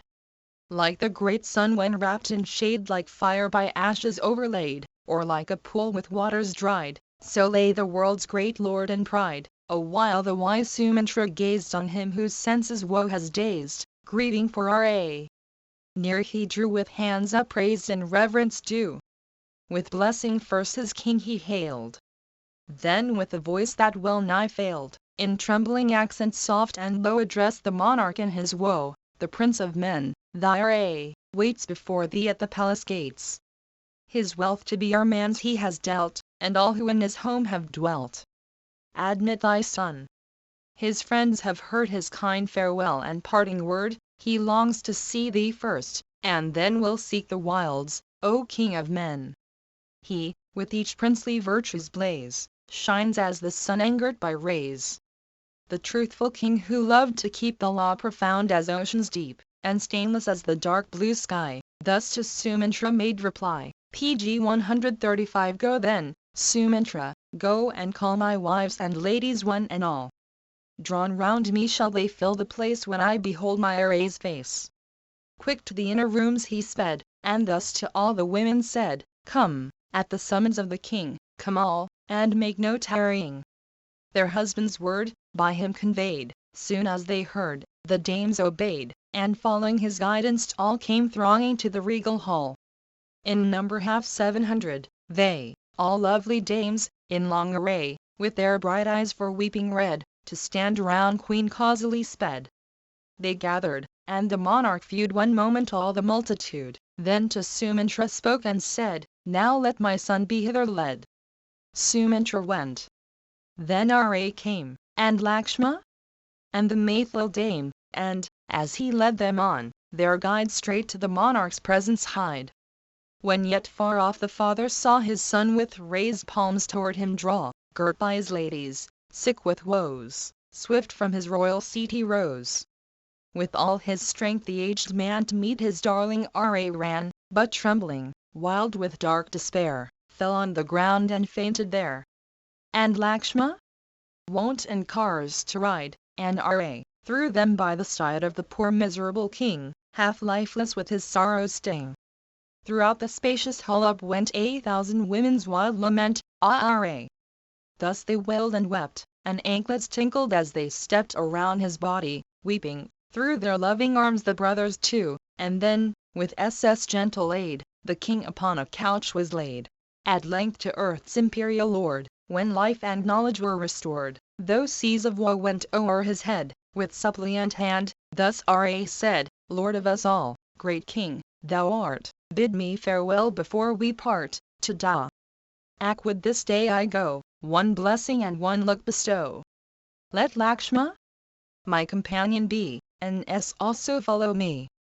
With truthful pleas I sought to bend their purpose, but no ear they lend. Now cast this sorrow from thy heart, and let us all, great king, depart. As Ram sends his children, so let Lakshma me and S go. He stood unmoved, and watched intent until the king should grant consent. Upon his son his eyes he cast, and thus the monarch spake at last, O-Ra, by her arts enslaved, I gave the boons Kaki craved, unfit to reign, by her misled, be ruler in thy father's stead. Thus by the Lord of men addressed, Ra, of virtue's friends the best, in lore of language duly learned, his answer, reverend, thus returned, 1,000 years, O king, remain o'er this our city still to reign. I in the woods my life will lead, the lust of rule no more I heed. 9 years and 5 I there will spend, and when the portioned days shall end, will come, my vows and exile o'er, and clasp thy feet, my king, once more. A captive in the snare of truth, weeping, distressed with woe and ruth, thus spake the monarch, while the queen Kaki urged him on unseen, Go then, O-Ra, and begin thy course unvexed by fear and sin. Go, my beloved son, and earn success, and joy, and safe return. So fast the bonds of duty bind, O Rahu's son, thy truthful mind, that naught can turn thee back, or guide thy will so strongly fortified. But oh, a little longer stay, nor turn thy steps this night away, that I one little day loss, one only with my son may pass. Me and thy mother do not slight, but stay, my son, with me tonight. With every dainty please thy taste, and seek tomorrow mourn the waste. Hard is thy task, O Rahu's son, dire is the toil thou wilt not shun, far to the lonely wood to flee, and leave thy friends for love of me. I swear it by my truth, believe, for thee, my son, I deeply grieve, misguided by the traitress dame with hidden guile like smouldering flame. Now, by her wicked counsel stirred, thou fain wouldst keep my plighted word. No marvel that my eldest born would hold me true when I have sworn. Then Ra, having calmly heard his wretched father speak each word, with Lakshma standing by his side thus, humbly, to the king replied, If dainties now my taste regale, tomorrow must those dainties fail. This day departure I prefer to all that wealth can minister. O'er this fair land, no longer mine, which I, with all her realms, resign. PG 136 Her multitudes of men, her grain, her stores of wealth, let Bharat reign. And let the promised boon which thou wast pleased to grant the queen ere now, be hers in full. Be true, O king, kind giver of each precious thing. Thy spoken word I still will heed, obeying all thy lips decreed, and 14 years in woods will dwell with those who live in glade and dell. No hopes of power my heart can touch, no selfish joys attract so much as son of Rahu, to fulfill with heart and soul my father's will. Dismiss thy needless woe, nor let those drowning torrents flow, the Lord of rivers in his pride keeps to the banks that bar his tide. Here in thy presence I declare, by thy good deeds, thy truth, I swear. Nor lordship, joy, nor lands I prize. Life, heaven, all blessings I despise. I wish to see thee still remain most true, O king, and free from stain. It must not, sire, it must not be, I cannot rest 1 hour with thee.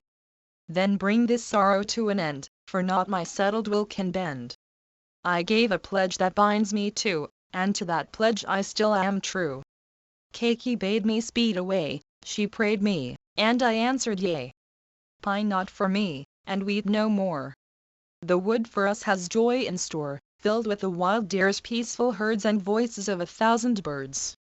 A father is the God of each, yea, e'en of gods, so scriptures teach, and I will keep my sire's decree, for as a God I honor thee. O best of men, the time is nigh, the 14 years will soon pass by, and to thine eyes thy son restore. Be comforted, and weep no more. Thou with thy firmness shouldst support these weeping crowds who throng the court.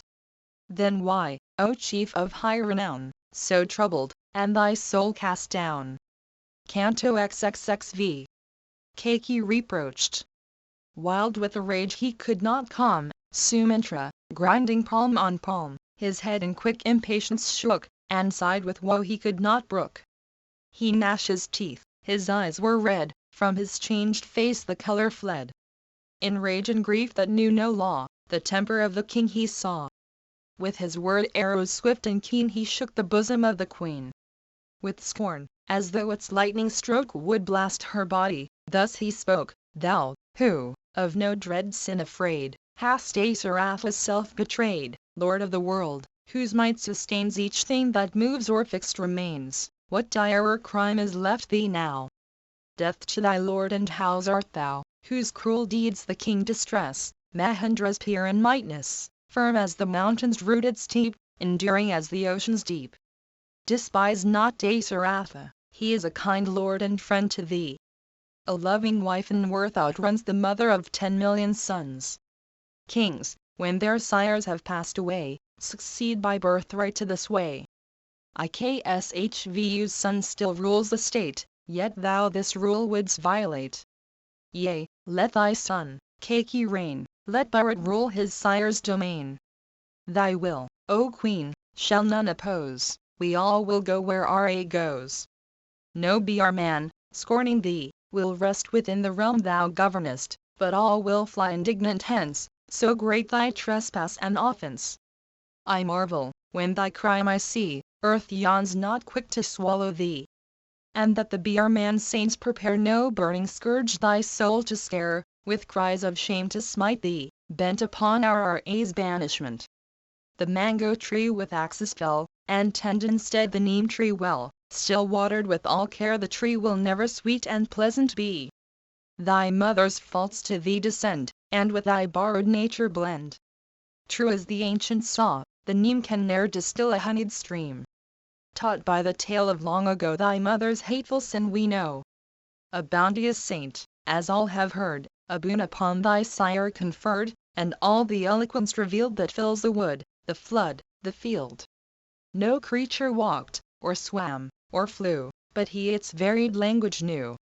One morn upon his couch he heard the chattering of a gorgeous bird. And as he marked its close intent he laughed aloud in merriment. Thy mother, furious with her lord, and fain to perish by the cord, said to her husband, I would know, O monarch, why thou laughest so. Pg 137. The king in answer spake again, If I this laughter should explain, this very hour would be my last, for death, be sure, would follow fast. Again thy mother, flushed with ire, to Kakaya spake, Thy royal sire, tell me the cause. Then live or die, I will not brook thy laugh, not I. Thus by his darling wife addressed, the king whose might all earth confessed, to that kind saint his story told who gave the wondrous gift of old. He listened to the king's complaint, and thus in answer spoke the saint, King, let her quit thy home or die, but never with her prayer comply. The saint's reply his trouble stilled, and all his heart with pleasure filled. Thy mother from his home he sent, and days like Lord Kuvera spent. So thou wouldst force the king, misled by thee, in evil paths to tread, and bent on evil wouldst begin, through folly, this career of sin. Most true, methinks, in thee is shown the ancient saw so widely known, the sons their father's worth declare and girls their mother's nature share. So be not thou. For pity's sake accept the word the monarch spake. Thy husband's will, O queen, obey, and be the people's hope and stay. Oh, Do not, urged by folly, draw the king to tread on duty's law. The Lord who all the world sustains, bright as the God o'er gods who reigns. Our glorious King, by sin unstained, will never grant what fraud obtained. No shade of fault in him is seen, let Ra be anointed Queen. Remember, Queen, undying shame will through the world pursue thy name, if Ra leave the king his sire, and, banished, to the wood retire. Come, from thy breast this fever fling, of his own realm be Ra king.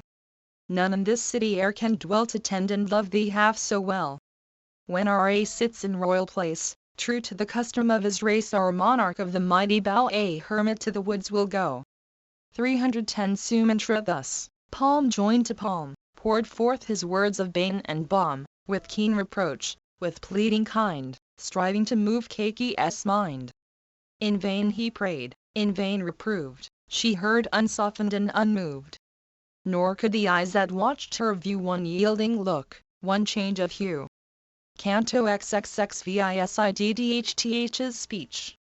IKSHVU's son with anguish torn for the great oath his lips had sworn, with tears and sighs of sharpest pain thus to Sumatra spake again, prepare thou quick a perfect force, cars, elephants, and foot, and horse, to follow Rahu's scion hence equipped with all magnificence.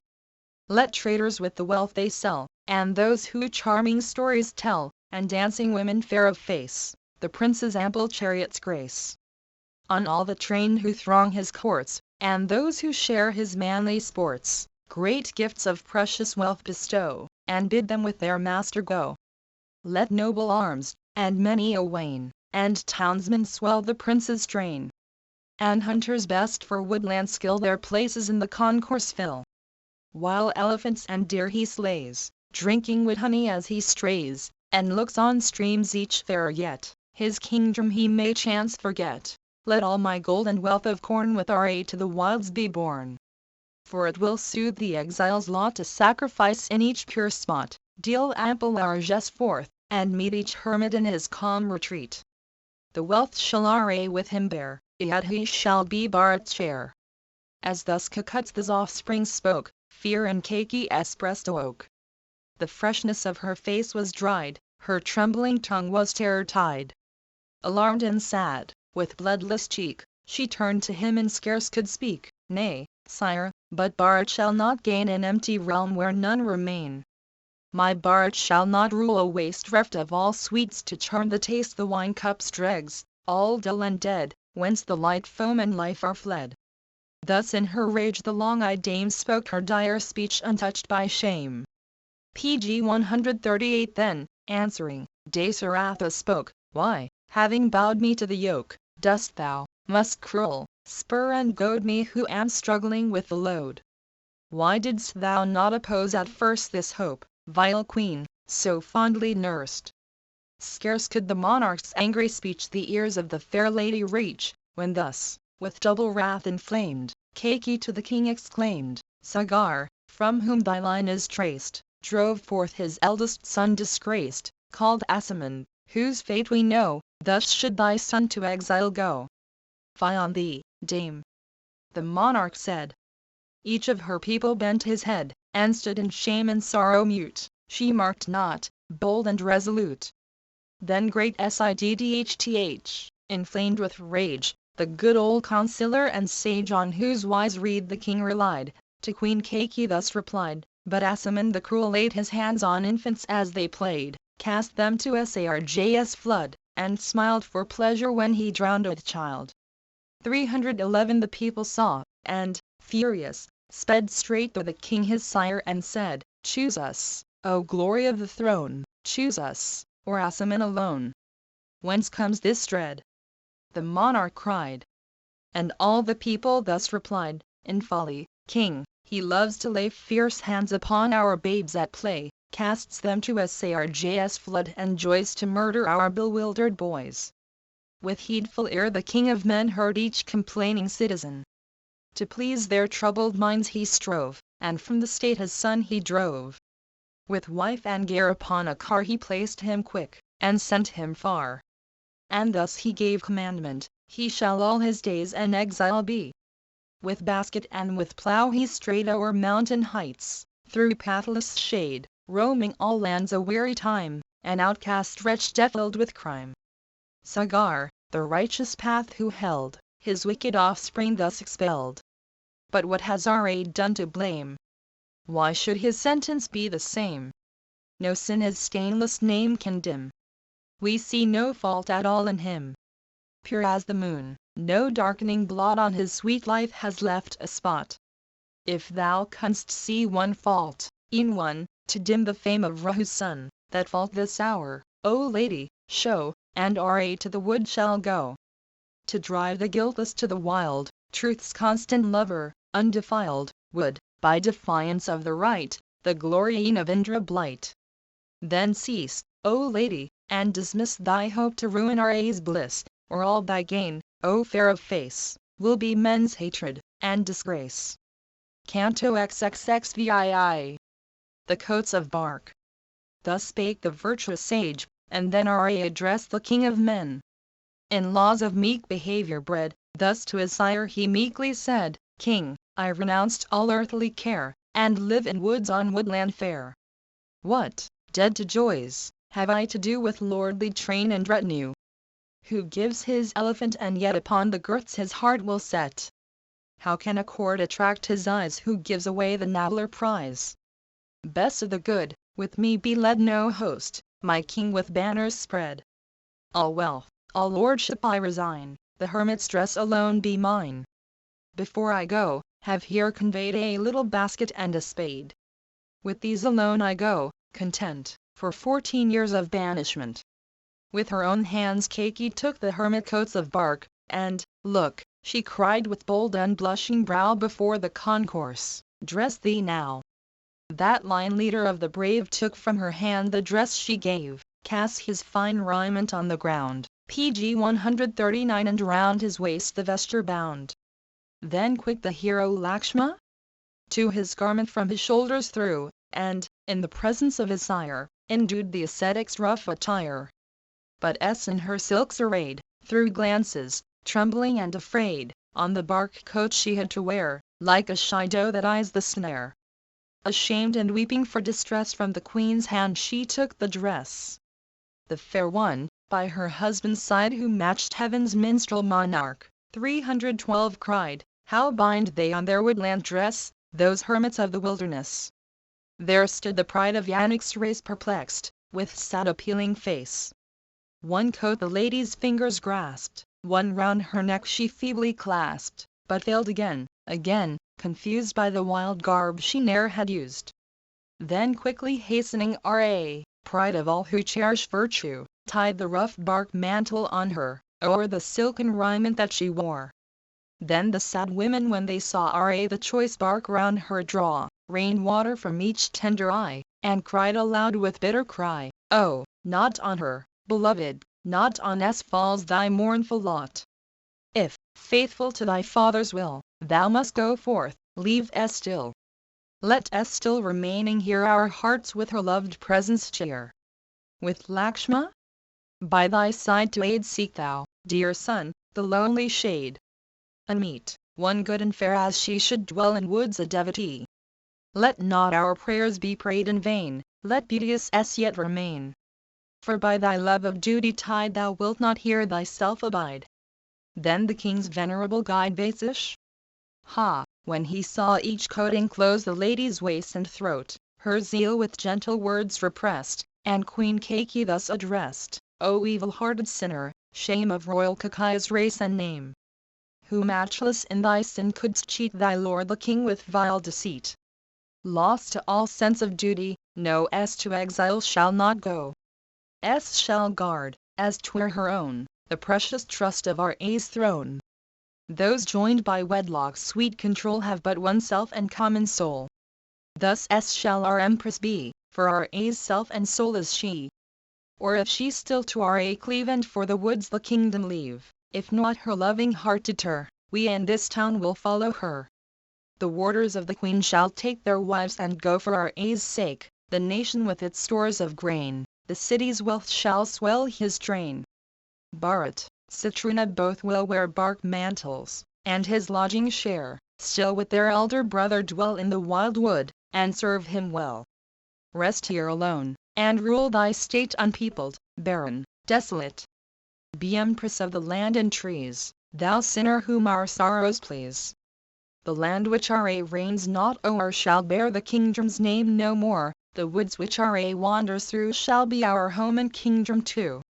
Bharat, be sure, will never deign o'er realms his father yields, to reign. Nay, if the king's true son he be, he will not, son-like, dwell with thee.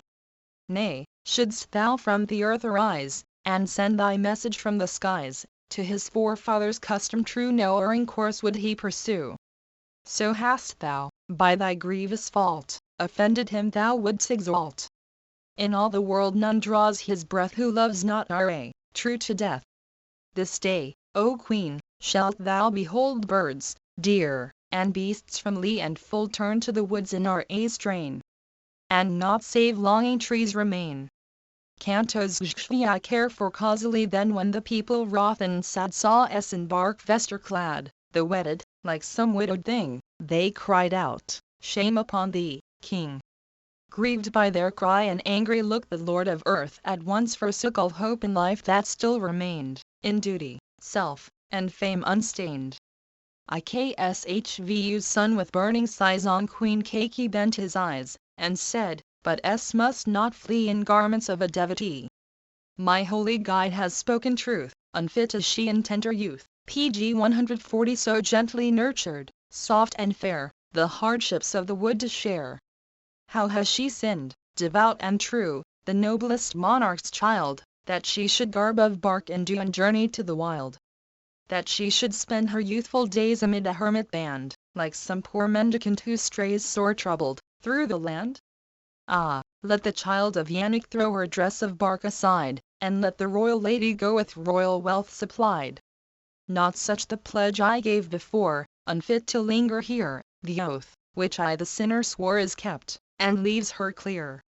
Won from her childlike love this too my instant death would be, as blossoms on the old bamboo destroy the parent tree 313 if autumn is by Ra done offend thee, O thou wicked one, what least transgression canst thou find in her, thou worst of womankind? What shade of fault in her appears, whose full soft eye is like the deer's? What canst thou blame in Yannick's child, so gentle, modest, true, and mild? Is not one crime complete, that sent my Ra forth to banishment? And wilt thou other sins commit, thou wicked one, to double it? This is the pledge and oath I swore, what thou besoughtest, and no more, of Ra or I heard thee, dame when he for consecration came. Now with this limit not content, in hell should be thy punishment, who fain the Maithil bride wouldst press to clothe her limbs with hermit dress. Thus spake the father in his woe. And Ra, still prepared to go, to him who sat with drooping head spake in return these words and said, Just King, here stands my mother dear, causally one whom all revere. Submissive, gentle, old is she, and keeps her lips from blame of thee, for her, kind Lord, of me bereft a sea of welling woe is left. Oh, show her in her new distress still fonder love and tenderness. Well honored by thine honored hand her grief for me let her withstand, who wrapped in constant thought of me and me would live a devotee. Pure of Mahendra, oh, to her be kind, and treat I pray, my gentle mother so, that, when I dwell afar, her life resigned, she may not pass to Y's realm for woe. Canto XXXIX counsel to as scarce had the sire, with each dear queen, heard Ra's pleading voice, and seen his darling in his hermit dress ere failed his senses for distress. Convulsed with woe, his soul that shook, on Rahu's son he could not look. Or if he looked with failing eye he could not to the chief reply. By pangs of bitter grief assailed, the long-armed monarch wept and wailed, half dead awhile and sore distraught, while Ra filled his every thought.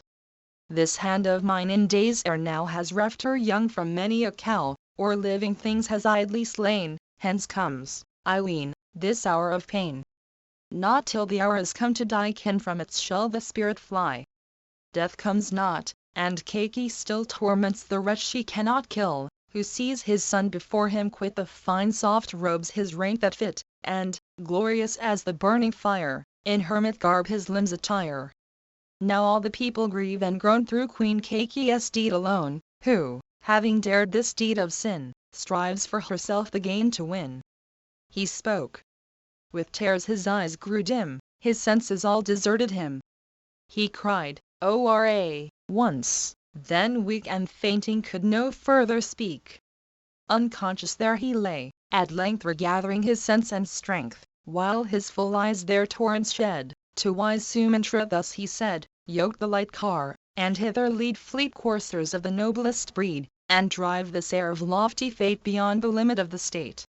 This seems the fruit that virtues bear, the meed of worth which texts declare, the sending of the brave and good by sire and mother to the wood."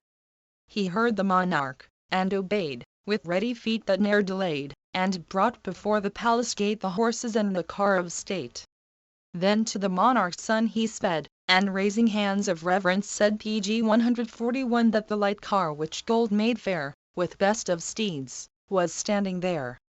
King Dasaratha called in haste the Lord o'er all his treasures placed, and spoke, well skilled in place and time, his will to him devoid of crime, "Count all the years she has to live afar in forest wilds, and give to us robes and gems of price as for the time may well suffice."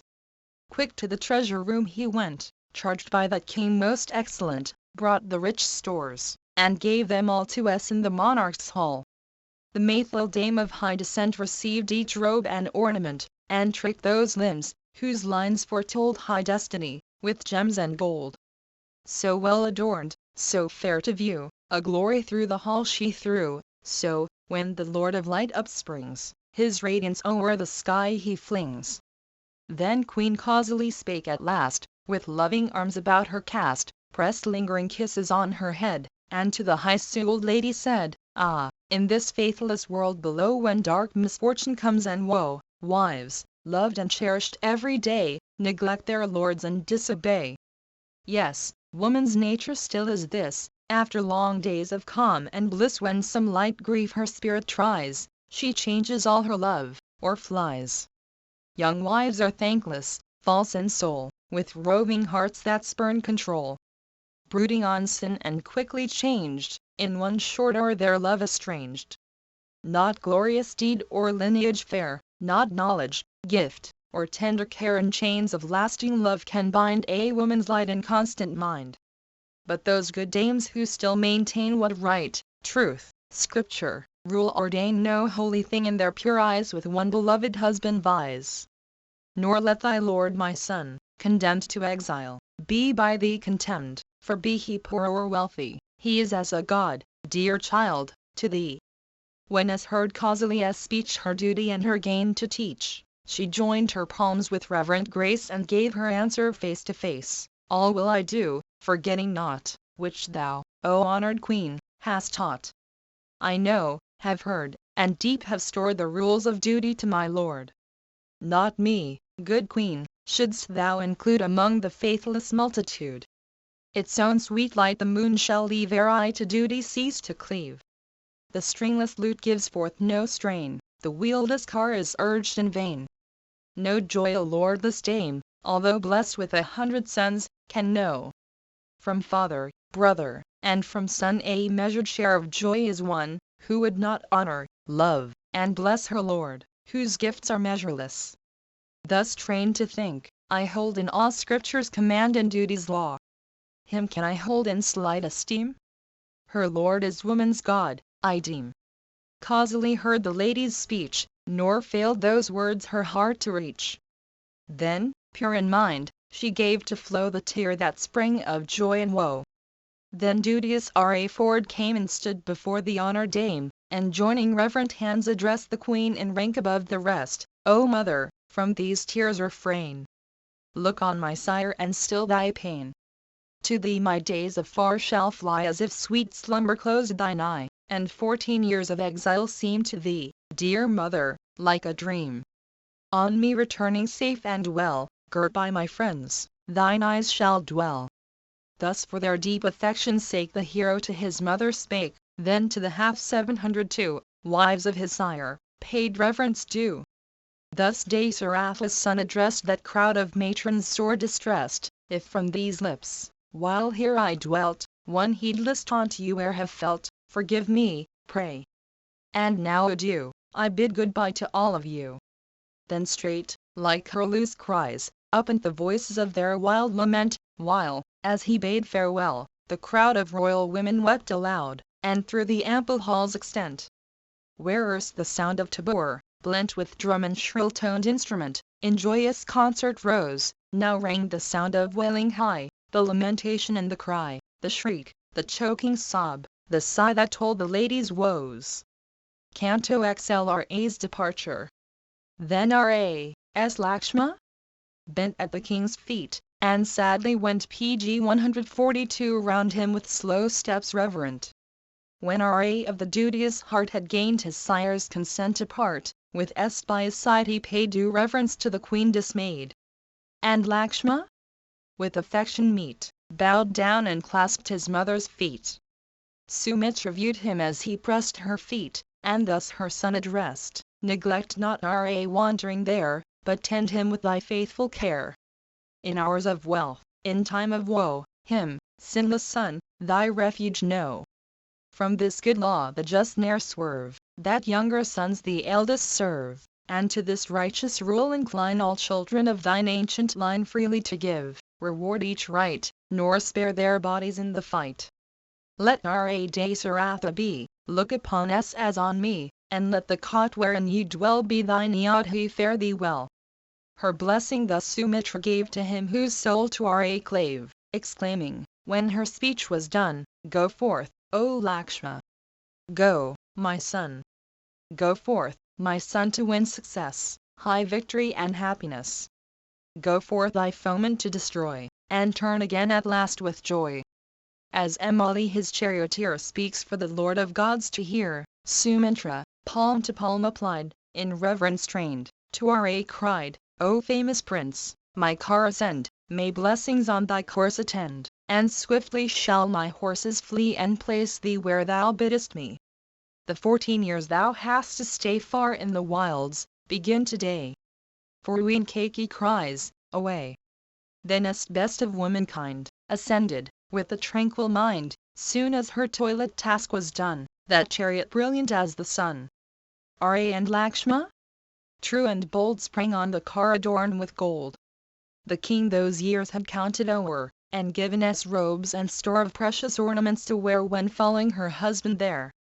The brothers in the car found place for nets and weapons of the chase, their warlike arms and mail they laid, a leathern basket and a spade. Soon as Sumitra saw the three were seated in the chariot, he urged on each horse of noble breed, who matched the rushing wind in speed. As thus the son of Rahu went forth for his dreary banishment, chill-numbing grief the town assailed, all strength grew weak, all spirit failed, yet he through her wide extent was filled with tumult and lament, steeds neighed and shook the bells they bore, each elephant returned a roar. Then all the city, young and old, wild with their sorrow uncontrolled, rushed to the car, as, from the sun the panting herds to water run.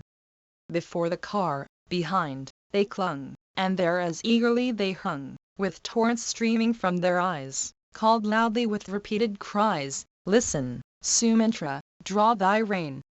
Drive gently, and thy steeds restrain. Once more on R.A. will we gaze, now to be lost for many days. The queen his mother has, be sure, a heart of iron, to endure to see her godlike R.A. go, nor feel it shattered by the blow. Well done. Vidau's pride, still like his shadow by his side, rejoicing in thy duty still as sunlight cleaves to Maru's hill. Thou, Lakshma, too, hast well deserved, who from thy duty hast not swerved, tending the peer of gods above, whose lips speak not but words of love. Thy firm resolve is nobly great, and high success on thee shall wait. Yea, thou shalt win the priceless meed, thy path with him to heaven shall lead. As thus they spake, they could not hold the tears that down their faces rolled, while still they followed for a space their darling of IKSHVU's race. There stood surrounded by a ring of mournful wives the mournful king. 4. I will see once more," he cried, "mine own dear son," and forth he hied. As he came near, there rose the sound of weeping, as the dames stood round. So the she-elephants complain when their great lord and guide is slain. Cucuts the sun, the king of men, the glorious sire, looked troubled then, as the full moon is when dismayed by dark eclipse's threatening shade. Then Dasaratha's son, designed for highest fate of lofty mind, urged to more speed the charioteer, "Away, away! Why linger here? Urge on thy horses," Rama cried, "and stay, oh stay," the people sighed. Sumitra, urged to speed away, the townsman's call must disobey. Forth as the long-armed hero went, PG 143, the dust his chariot wheels upsent was laid by streams that ever flowed from their sad eyes who filled the road. Then, sprung of woe, from eyes of all the women drops began to fall, as from each lotus on the lake the darting fish the water shake. When he, the king of high renown, saw that one thought held all the town, like some tall tree he fell and lay, whose root the axe has hewn away. Then straight a mighty cry from those who followed Ra's car arose, who saw their monarch fainting there beneath that grief too great to bear. Then Ra, with the cry of his mother, sounded high, as all the people wept aloud around the lady's sorrowing crowd. When Ra backward turned his eye, and saw the king his father lie with troubled sense and failing limb, and the sad queen, who followed him, like some young creature in the net, that will not, in its misery, let its wild eyes on its mother rest, so, by the bonds of duty pressed, his mother's look he could not meet. He saw them with their weary feet, who, used to bliss, in cars should ride, who ne'er by sorrow should be tried, and, as one mournful look he cast, "Drive on," he cried, "Sumitra, fast." As when the driver's torturing hook goads on an elephant, the look of sire and mother in despair was more than Ra's heart could bear. As mother kind to stalls return which hold the calves for whom they yearn, so to the car she tried to run as a cow seeks her little one. Once and again the hero's eyes looked on his mother, as with cries of woe she called and gestures wild, "O S Lakshma? O my child!" "Stay," cried the king, "thy chariot stay, on, cried Ra, "speed away." As one between two hosts, inclined to neither was Sumitra's mind. But Ra spake these words again, "A lengthened woe is bitterest pain. On, and if his wrath grow hot, thine answer be, I heard thee not." Sumitra, at the chief's behest, dismissed the crowd that toward him pressed, and, as he bade, to swiftest speed urged on his way each willing steed. The king's attendants parted thence, and paid him heartfelt reverence, in mind, and with the tears he wept, each still his place near Ra kept. As swift away the horses sped, his lords to Dasaratha said, "To follow him whom thou again wouldst see returning home is vain." With failing limb and drooping mien he heard their counsel wise, still on their son the king and queen kept fast their lingering eyes. 314 Canto XLI. The citizens lament. The lion chief with hands upraised was borne from eyes that fondly gazed. But then the lady's bower was rent with cries of weeping and lament. Where goes he now, our lord, the sure protector of the friendless poor, in whom the wretched and the weak defense and aid were wont to seek? All words of wrath he turned aside, and ne'er, when cursed, in ire replied.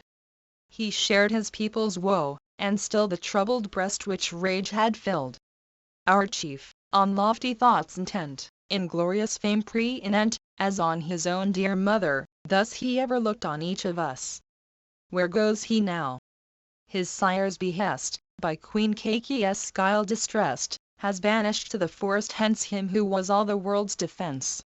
Ah, senseless king, to drive away the hope of men, their guard and stay, to banish to the distant wood Ra the duteous, true, and good. The royal dames, like cows bereaved of their young calves, thus sadly grieved. The monarch heard them as they wailed, and by the fire of grief assailed for his dear son, he bowed his head, and all his sense and memory fled. Then were no fires of worship fed, thick darkness o'er the sun was spread. The cows their thirsty calves denied, and elephants flung their food aside. PG 144 Trisanku, 315 Jupiter looked red, and Mercury and Mars the red, in direful opposition met, the glory of the moon beset. The lunar stars withheld their light, the planets were no longer bright, but meteors with their horrid glare, and dire visage 316 meters the air. As troubled ocean heaves and raves when doom's wild tempest sweeps the waves, thus Aliad he reeled and bent when Ra to the forest went. And chilling grief and dark despair fell suddenly on all men there. Their wonted pastime all forgot, nor thought of food, or touched it not. Crowds in the royal street were seen with weeping eye and troubled mien, no more a people gay and glad, each head and heart was sick and sad. No more the cool wind softly blew, the moon no more was fair to view, no more the sun with genial glow cherished the world now plunged in woe. Sons, brothers, husbands, wedded wives forgot the ties that joined their lives. No thought for kith and kin was spared, but all for only Ra cared. And Ra's friends who loved him best, their minds disordered and distressed by the great burden of their woes, turned not to slumber or repose. Like earth with all her hills bereft of Indra's guiding care, yet he in her sorrow left by him, the high-souled air, was bowed by fear and sorrow's force, and shook with many a throe, while warrior, elephant, and horse sent up the cry of woe.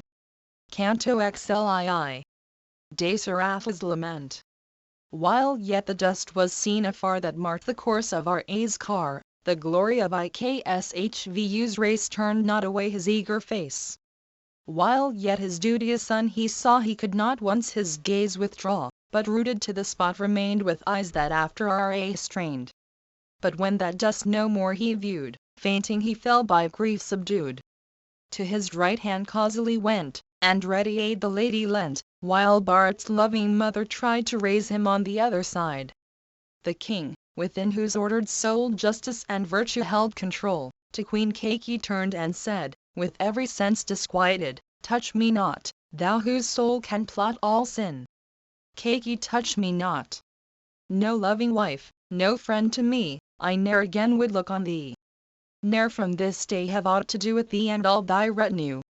Thee whom no virtuous thoughts restrain, whose selfish heart seeks only gain. The hand I laid in mine, O dame, the steps we took around the flame, 317, and all that links thy life to mine here and hereafter I resign. If Bharat too, thy darling son, joy in the rule thy art has won, ne'er may the funeral offerings paid by his false hand approach my shade."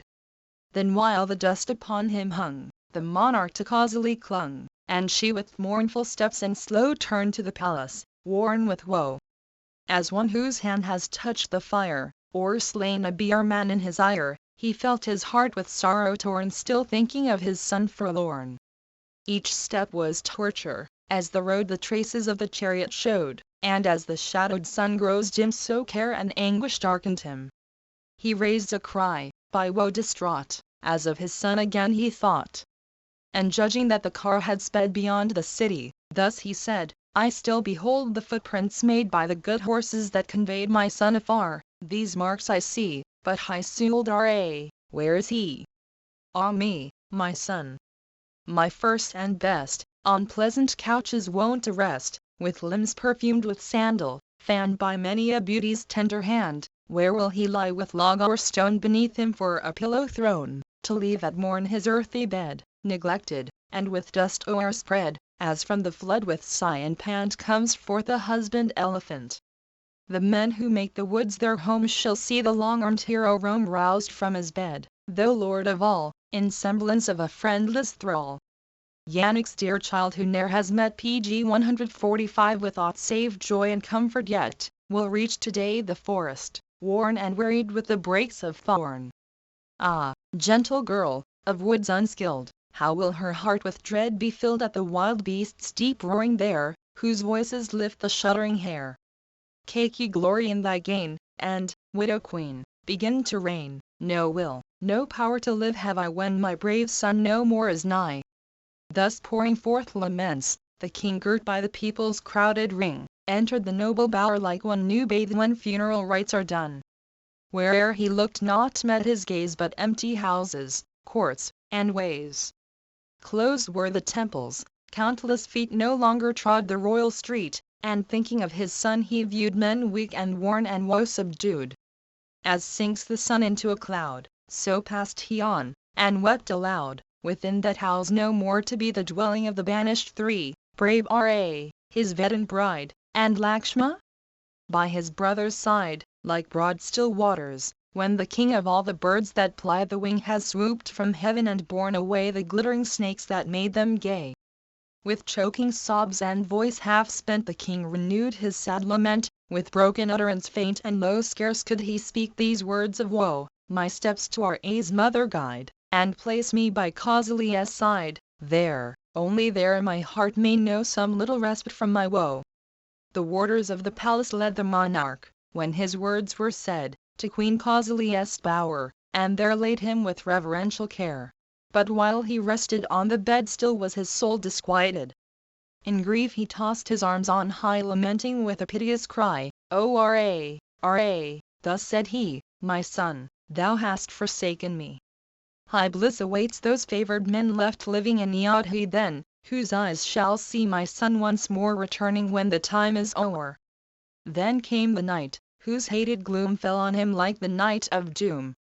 At midnight Dasaratha cried to Queen Kausali by his side, I see thee not, Kausali lay thy gentle hand in mine, I pray. When Ra left his home my sight went with him, nor returns tonight. Canto XLII. Kausali's Lament. Kausali saw the monarch lie with drooping frame and failing eye, and for her banished son distressed with these sad words her lord addressed, Kaki cruel, false, and vile has cast the venom of her guile on Ra lord of men, and she will ravage like a snake set free.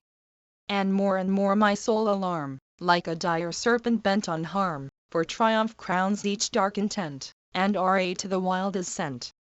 Ah, were he doomed but here to stray begging his food from day to day, or do, enslaved, Kaki's will, this were a boon, a comfort still. But she, as chose her cruel hate, has hurled him from his high estate, as Beerman's when the moon is new cast to the ground the demons do. 318 The long-armed hero, like the lord of Anaz, with his bow and sword begins, I ween, his forced life with Lakshma? And his faithful wife. Ah, how will fare the exiles now, whom, moved by Queen Kaki thou hast sent in force to abide, bred in delights, by woe untried. Far banished when their lives are young, with the fair fruit before them hung, deprived of all their rank that suits, how will they live on grain and roots? Oh, that my years of woe were past, and the glad hour were come at last when I shall see my children dear, Ra, his wife, and Lakshma? Here. When shall Yadhi wild with glee, again those mighty heroes see, and decked with wreaths her banners wave to welcome home the true and brave? When will the beautiful city view with happy eyes the lordly two returning, joyful as the main when the dear moon is full again? When, like some mighty bull who leads the cow exulting through the meads, will Ra through the city ride, strong-armed, with S at his side? When will 10,000 meet and crowd Yadhi's royal street, and grain and joyous welcome throw upon my sons who tame the foe? When with delight shall youthful bands of Beerman maidens in their hands PG 146 bear fruit and flowers in goodly show, and circling round Yadhi go? With ripened judgment of a sage, and godlike in his blooming age, when shall my virtuous son appear, like kindly rain, our hearts to cheer? Ah, in a former life, I ween, this hand of mine, most base and mean, has dried the udders of the kine and left the thirsty calves to pine. Hence, as the lion robs the cow, Kaki makes me childless now, exulting from her feebler foe to rend the son she cherished so. I had but him, in scripture skilled, with every grace his soul was filled. Now not a joy has life to give, and robbed of him I would not live, yea, all my days are dark and drear if he, my darling, be not near, and Lakshma? Brave, my heart to cheer.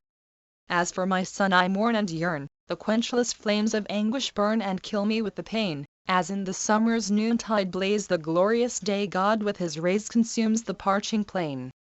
Canto XLIV. Sumitra's speech. Causally ceased her sad lament, of beauteous dames most excellent.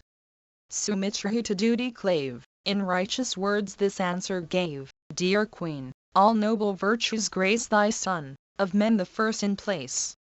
Why dost thou shed these tears of woe with bitter grief lamenting so? If R.A., leaving royal sway has hastened to the woods away, 'tis for his high-souled father's sake that he his promise may not break. He to the path of duty clings which lordly fruit hereafter brings, the path to which the righteous cleave. For him, dear Queen, thou shouldst not grieve. And Lakshma? Too, the blameless souled, the same high course with him will hold, and mighty bliss on him shall wait, so tenderly compassionate. N.S. bred with tender care, well knows what toils await her there, but in her love she will not part from R.A. of the virtuous heart. Now has thy son through all the world the banner of his fame unfurled. True, modest, careful of his vow, what has he left to aim at now? The sun will mark his mighty soul, his wisdom, sweetness, self-control, will spare from pain his face and limb, and with soft radiance shine for him. For him through forest glades shall spring a soft auspicious breeze, and bring its tempered heat and cold to play around him ever night and day. The pure cold moonbeams shall delight the hero as he sleeps at night, and soothe him with the soft caress of a fond parent's tenderness. To him, the bravest of the brave, his heavenly arms the Br man gave, when fierce Savyu dyed the plain with his life blood by R.A. slain. Still trusting to his own right arm thy hero son will fear no harm, as in his father's palace, he in the wild woods will dauntless be. Whene'er he lets his arrows fly his stricken foemen fall and die, and is that prince of peerless worth too weak to keep and sway the earth? His sweet pure soul, his beauty's charm, his hero heart, his warlike arm, will soon redeem his rightful reign when from the woods he comes again. The Br man's on the prince's head king-making drops shall quickly shed, and earth and fortune share the glories which await the heir. For him, when forth his chariot swept, the crowd that thronged he wept, with agonizing woe distressed. With him in Hermes mantle dressed in guise of Slakshhm went, and none his glory may prevent. Yea, naught to him is high or hard, before whose steps, to be his guard, Lakshma. The best who draws the bow, with spear, shaft, sword rejoice to go his wanderings in the forest o'er, thine eyes shall see thy son once more, quit thy faint heart, thy grief dispel, for this, O Queen, is truth I tell. Thy son returning, moon-like, thence, shall at thy feet do reverence, and, blessed and blameless lady, thou shalt see his head to touch them bow, yea, thou shalt see thy son made king when he returns with triumphing, and how thy happy eyes will brim with tears of joy to look on him. Thou, blameless lady, shouldst the whole of the sad people here console, why in thy tender heart allow this bitter grief to harbor now? As the long banks of cloud distill their water when they see the hill, pg 147, so shall the drops of rapture run from thy glad eyes to see thy son returning, as he lowly bends to greet thee, girt by all his friends. Thus soothing, kindly eloquent, with every hopeful argument causally as heart by sorrow rent, fair Queen Sumitra ceased. Causally heard each pleasant plea, and grief began to leave her free, as the light clouds of autumn flee, their watery stores decreased. Canto XLV. The Tamas their tender love the people drew to follow R.A. brave and true, the high-souled hero, as he went forth from his home to banishment. The king himself his friends obeyed, and turned him homeward as they prayed. But yet the people turned not back, still close on R.A.'s chariot track. For they who in Ayodhya dwelt for him such fond affection felt, decked with all grace and glories high, the dear full moon of every eye. Though much his people prayed and wept, Kakut's the son his purpose kept, and still his journey would pursue to keep the king his father true. Deep in the hero's bosom sank their love, whose signs his glad eye drank. He spoke to cheer them, as his own dear children, in a loving tone, if ye would grant my fond desire, Give Bard now that love entire and reverence shown to me by all who dwell within the Odhis wall. For he, Kaki's darling son, his virtuous career will run, and ever bound by duty's chain consult your will and bliss and gain. In judgment old, in years a child, with hero virtues meek and mild, a fading lord is he to cheer his people and remove their fear. In him all kingly gifts abound, more noble than in me are found, imperial prince, well proved and tried, obey him as your lord and guide. And grant, I pray, the boon I ask, to please the king be still your task, that his fond heart, while I remain far in the wood, may feel no pain. The more he showed his will to tread the path where filial duty led, the more the people, round him thronged, for their dear R.A.'s empire longed. Still more attached his followers grew, as R.A., with his brother, drew the people with his virtues ties, lamenting all with tear-dimmed eyes. The saintly twice born, triply old in glory, knowledge, seasons told, with hoary heads that shook and bowed, their voices raised and spake aloud, O steeds, who best and noblest are, who whirl so swiftly R.A.'s car, go not, return, we call on you, be to your master kind and true. For speechless things are swift to hear, and naught can match a horse's ear, O generous steeds, return, when thus you hear the cry of all of us. Each vow he keeps most firm and sure, and duty makes his spirit pure. Back with our chief. Not woodward hence. Back to his royal residence. Soon as he saw the aged band, exclaiming in their misery, stand, and their sad cries around him rang, swift from his chariot R.A. sprang. Then, still upon his journey bent, with S and with Lakshma, went the hero by the old men's side, suiting to theirs his shortened stride. He could not pass the twice-born throng as weariedly they walked along, with pitying heart, with tender eye, he could not in his chariot fly. When the steps of R.A. viewed that still his onward course pursued, woe shook the troubled heart of each, and burned with grief they spoke this speech with thee, O R.A., to the wood all be our mans go and be our manhood, borne on our aged shoulders, see, our fires of worship go with thee. Bright canopies that lend their shade and 5 Apia 319 rites displayed, in plenteous store are borne behind like cloudlets in the autumn wind. No shelter from the sun hast thou, and, lest his fury burn thy brow, these sacrificial shades we bear shall aid thee in the noontide glare. Our hearts, who ever loved to pore on sacred text and Vedic lore, now all to thee, beloved, turn, and for a life in forests yearn. Deep in our aged bosoms lies the Vedas lore, the wealth we prize, there still, like wives at home, shall dwell, whose love and truth protect them well. PG 148 To follow thee our hearts are bent. We need not plan or argument. All else in duty's law we slight, for following thee is following right. O noble prince, retrace thy way, oh, hear us, R.A., as we lay, with many tears and many prayers, our aged heads and swan-white hairs low in the dust before thy feet. Oh, hear us, R.A., we entreat. Full many of these who with thee run, their sacred rites had just begun. Unfinished yet those rites remain. But finish if thou turn again. All rooted life and things that move to thee their deep affection prove. To them, when warmed by love, they glow and sue to thee, some favor show, each lowly bush, each towering tree would follow too for love of thee. Bound by its root it must remain. But it can its boughs complain, as when the wild wind rushes by it tells its woe and groan and sigh. No more through air the gay birds flit, but, foodless, melancholy sit together on the branch and call to thee whose kind heart feels for all. As wailed the aged Bearmans, bent to turn him back, with wild lament, seemed Thomas herself to aid, checking his progress, as they prayed. Sumantra from the chariot freed with ready hand each weary steed. He groomed them with the utmost heed, their limbs he bathed and dried, then led them forth to drink and feed at pleasure in the grassy mead that fringed the riverside. Canto XLVI. The Halt. When R.A., chief of Rahu's race, arrived at that delightful place, he looked on S first, and then to Lakshma. Spake the Lord of Men, now first the shades of night descend, since to the wilds our steps we bend. Joy to thee, brother! Do not grieve for our dear home and all we leave.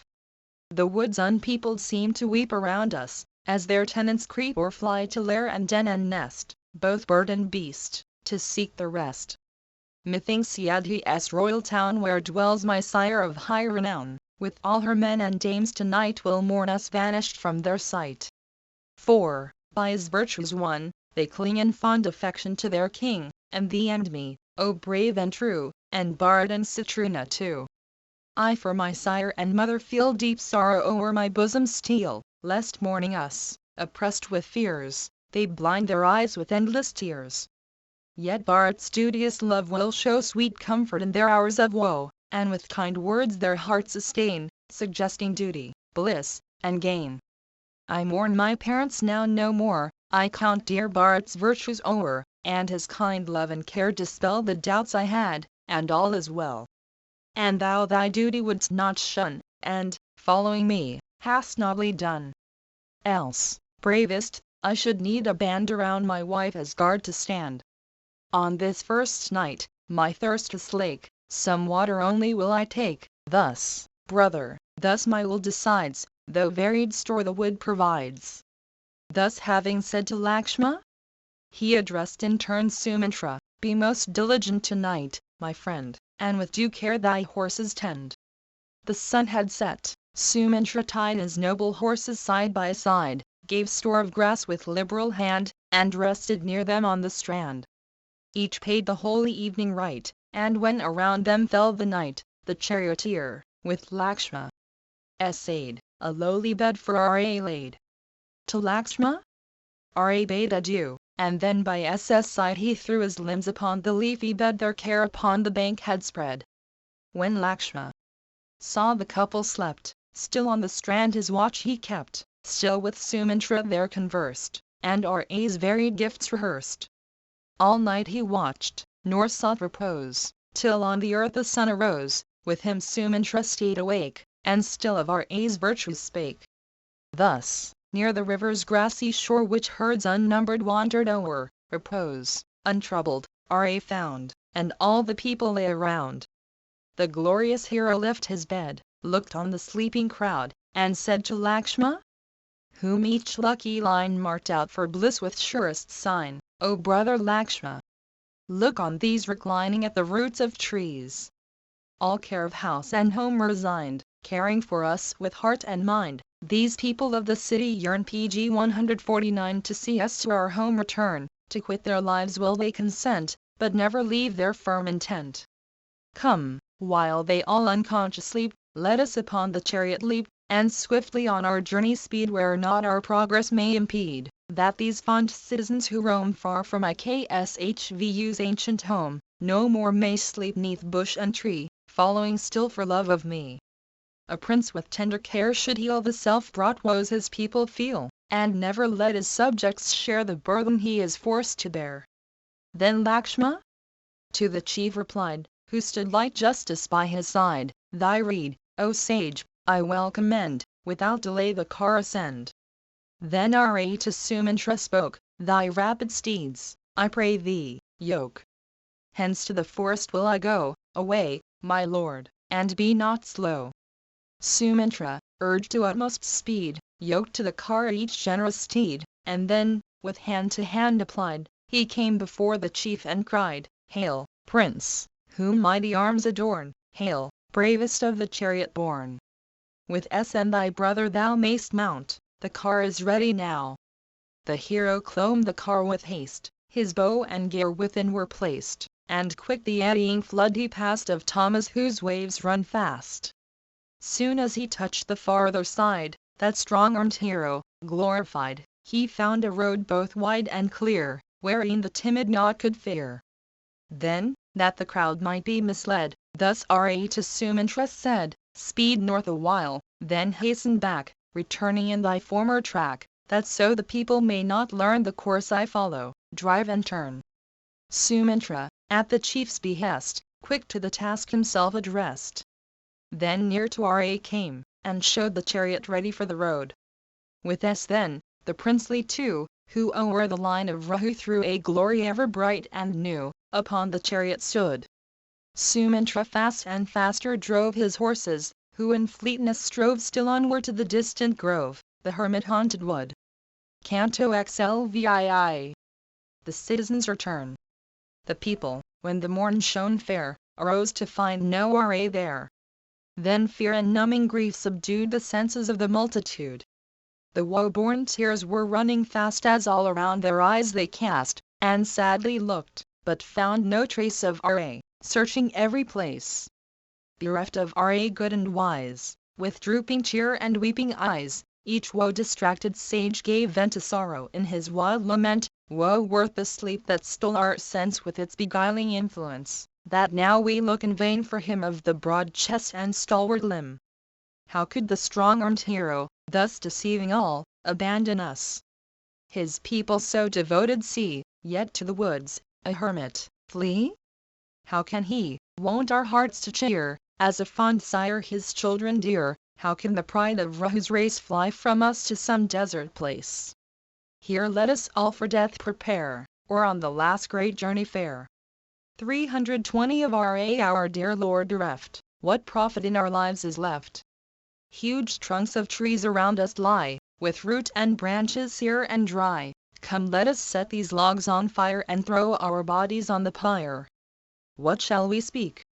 How can we say we followed RA on his way, the mighty chief whose arm is strong, who sweetly speaks, who thinks no wrong?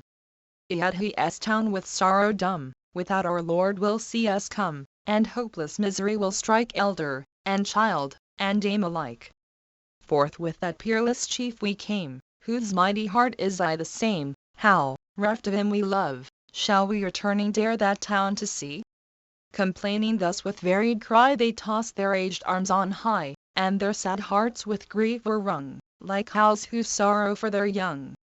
A while they followed on the road which trace of his chariot showed, but when at length those trace failed, a deep despair their hearts assailed. PG 150 The chariot marks no more discerned, the hopeless sages backward turned. Ah, what is this? What can we more? Fate stops the way, and all is o'er. With wearied hearts, in grief and shame they took the road by which they came, and reached Yodhi's city, where from side to side was naught but care. With troubled spirits quite cast down they looked upon the royal town, and from their eyes, oppressed with woe, their tears again began to flow. Of RA reft, the city wore no look of beauty as before, like a dull river or a lake by Geru, robbed of every snake. Dark, dismal as the moonless sky, or as a sea whose bed is dry, so sad, to every pleasure dead, they saw the town, disquieted. On to their houses, high and vast, where stores of precious wealth were massed, the melancholy bearmans passed, their hearts with anguish cleft. Aloof from all, they came not near to stranger or to kinsman dear, showing in faces blank and drear that not one joy was left. Canto XLVII. The Women's Lament. When those who forth with RA went back to the town their steps had bent, it seemed that death had touched and chilled those hearts which piercing sorrow filled. Each to his several mansion came, and girt by children and his dame, from his sad eyes the water shed that o'er his cheek in torrents spread. All joy was fled, oppressed with cares no bustling trader showed his wares. Each shop had lost its brilliant look, each householder forbore to cook. No hand with joy its earnings told, none cared to win a wealth of gold, and scarce the youthful mother smiled to see her first, her new-born child. In every house a woman wailed, and her returning lord assailed with keen taunt piercing like the steel that bids the tusked monster kneel. What now to them is wedded dame, what house and home and dearest aim, or son, or bliss, or gathered store, whose eyes on RA look no more? There's but one in all the earth, one man alone of real worth, Lakshma? Who follows, true and good, RA, with S through the wood.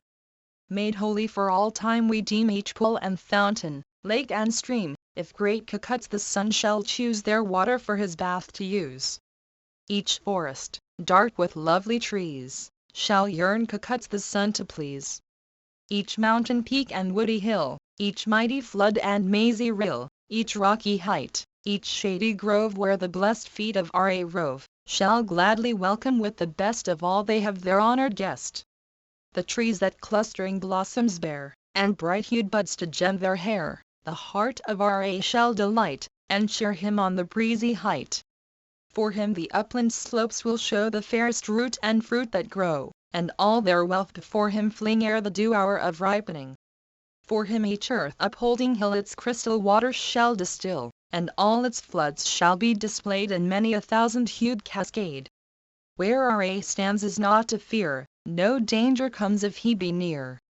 For all who live on him depend, the world's support, and lord, and friend. Ere into distant wilds he stray, let us to Ra speed away, for rich reward on those will wait who serve a prince of soul so great. We will attend on us there. Be Rahu's son your special care.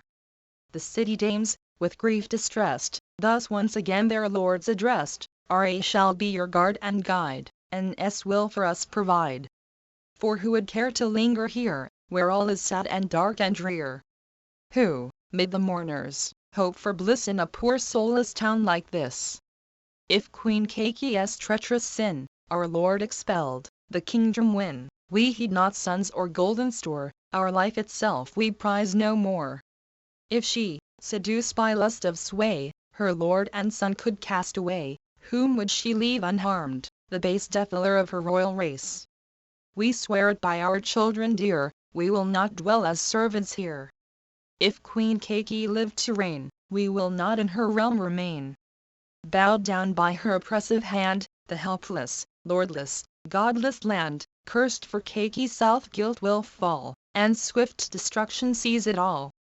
PG 151 For, Ra forced from home to fly, the king his sire will surely die, and when the king has breathed his last ruin will doubtless follow fast. Sad, robbed of merits, drug the cup and drink the poisoned mixture up, or share the exiled Ra's lot, or seek some land that knows her not. No reason, but a false pretense drove Ra's Lakshma hence, and we to Bharat have been given like cattle to the shambles driven. While in each house the women, pained at loss of Ra, still complained, sank to his rest the Lord of day, and night through all the sky held sway. The fires of worship all were cold, no text was hummed, no tale was told, and shades of midnight gloom came down enveloping the mournful town. Still, sick at heart, the women shed, as for a son or husband fled, for Ra tears, disquieted, no child was loved as he.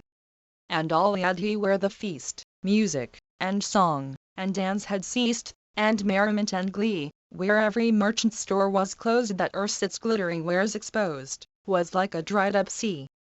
Canto XLIX. The crossing of the rivers. Now Ra, ere the night was fled, o'er many a league of road had sped, till, as his course he onward held, the morn the shades of night dispelled. The rites of holy dawn he paid, and all the country round surveyed. He saw, as still he hurried through with steeds which swift as arrows flew, hamlets and groves with blossoms fair, and fields which showed the tiller's care, while from the clustered dwellings near the words of peasants reached his ear, "Fie on our lord the king, whose soul is yielded up to love's control. Fie on the vile Keki, shame on that malicious sinful dame, who, keenly bent on cruel deeds, no bounds of right and virtue heeds, but with her wicked art has sent so good a prince to banishment, wise, tender-hearted, ruling well his senses, in the woods to dwell. Ah, cruel king! His heart of steel for his own son no love could feel, who with the sinless Ra parts, the darling of the people's hearts." These words he heard the peasants say, who dwelt in hamlets by the way, and, lord of all the realm by right, through Kosala pursued his flight. Through the auspicious flood, at last, of Vedasrat's stream he passed, and onward to the place he sped by St. Agastya tenanted. Still on for many an hour he hied, and crossed the stream whose cooling tide rolls onward till she meets the sea. The herd frequented Goma 321 borne by his rapid horses o'er, he reached that river's further shore. And Siandik whose swan-loved stream resounded with the peacock's scream. Then as he journeyed on his road to his vine and bride, he showed the populous land which Manuel to King Ikshvu gave to hold.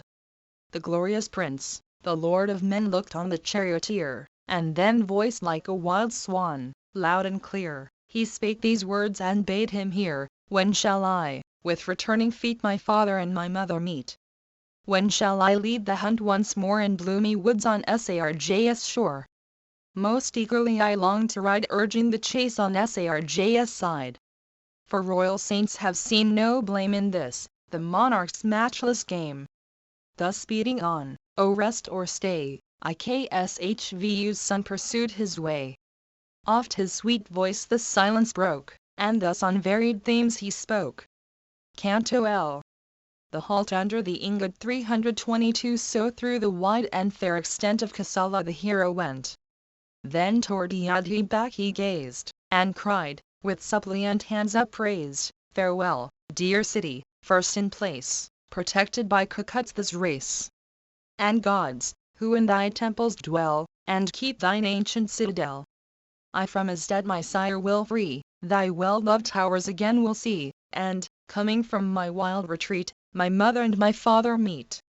PG 152. Then burning grief inflamed his eye, as his right arm he raised on high, and, while hot tears his cheek bedewed, addressed the mournful multitude: "By love and tender pity moved, your love for me you well have proved. Now turn again with joy, and win success in all your hands begin." Before the high-souled chief they bent, with circling steps around him went, and then with bitter wailing, they departed each his several way.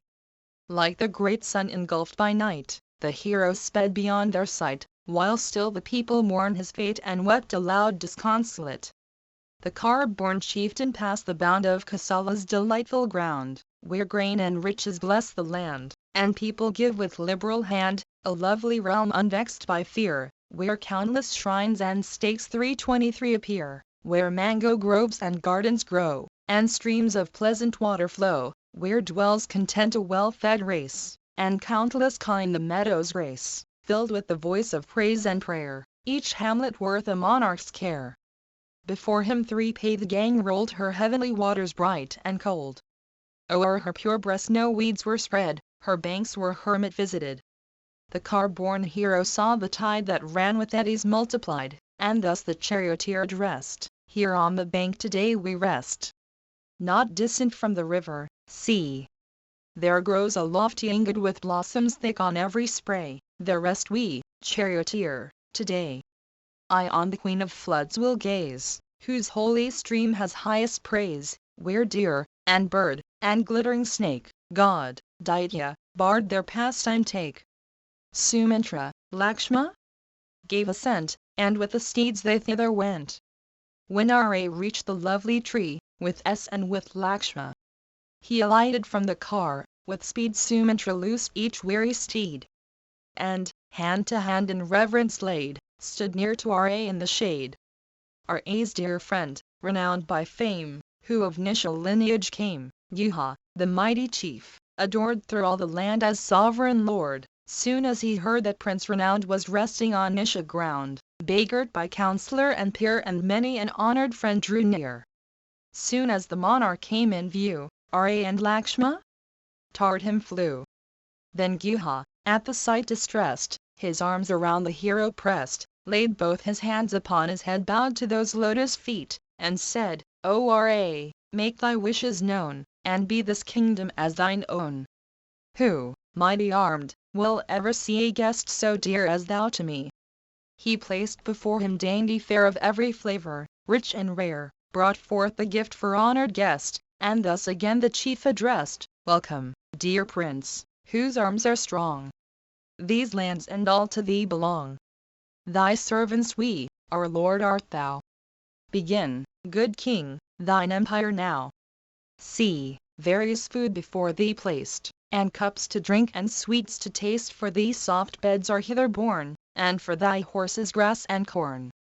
To Guha as he pressed and prayed, thus Rahu's son his answer made: "'Twas I thy care my heart to please with honor, love, and courtesies, and friendship brings thee now to greet thy guest thus humbly on thy feet." Again the hero spake: as round the king his shapely arms he wound. Yuha, I see that all is well with thee and those who with thee dwell. That health and bliss and wealth attend thy realm, thyself, and every friend. But all these friendly gifts of thine, bound to refuse, I must decline.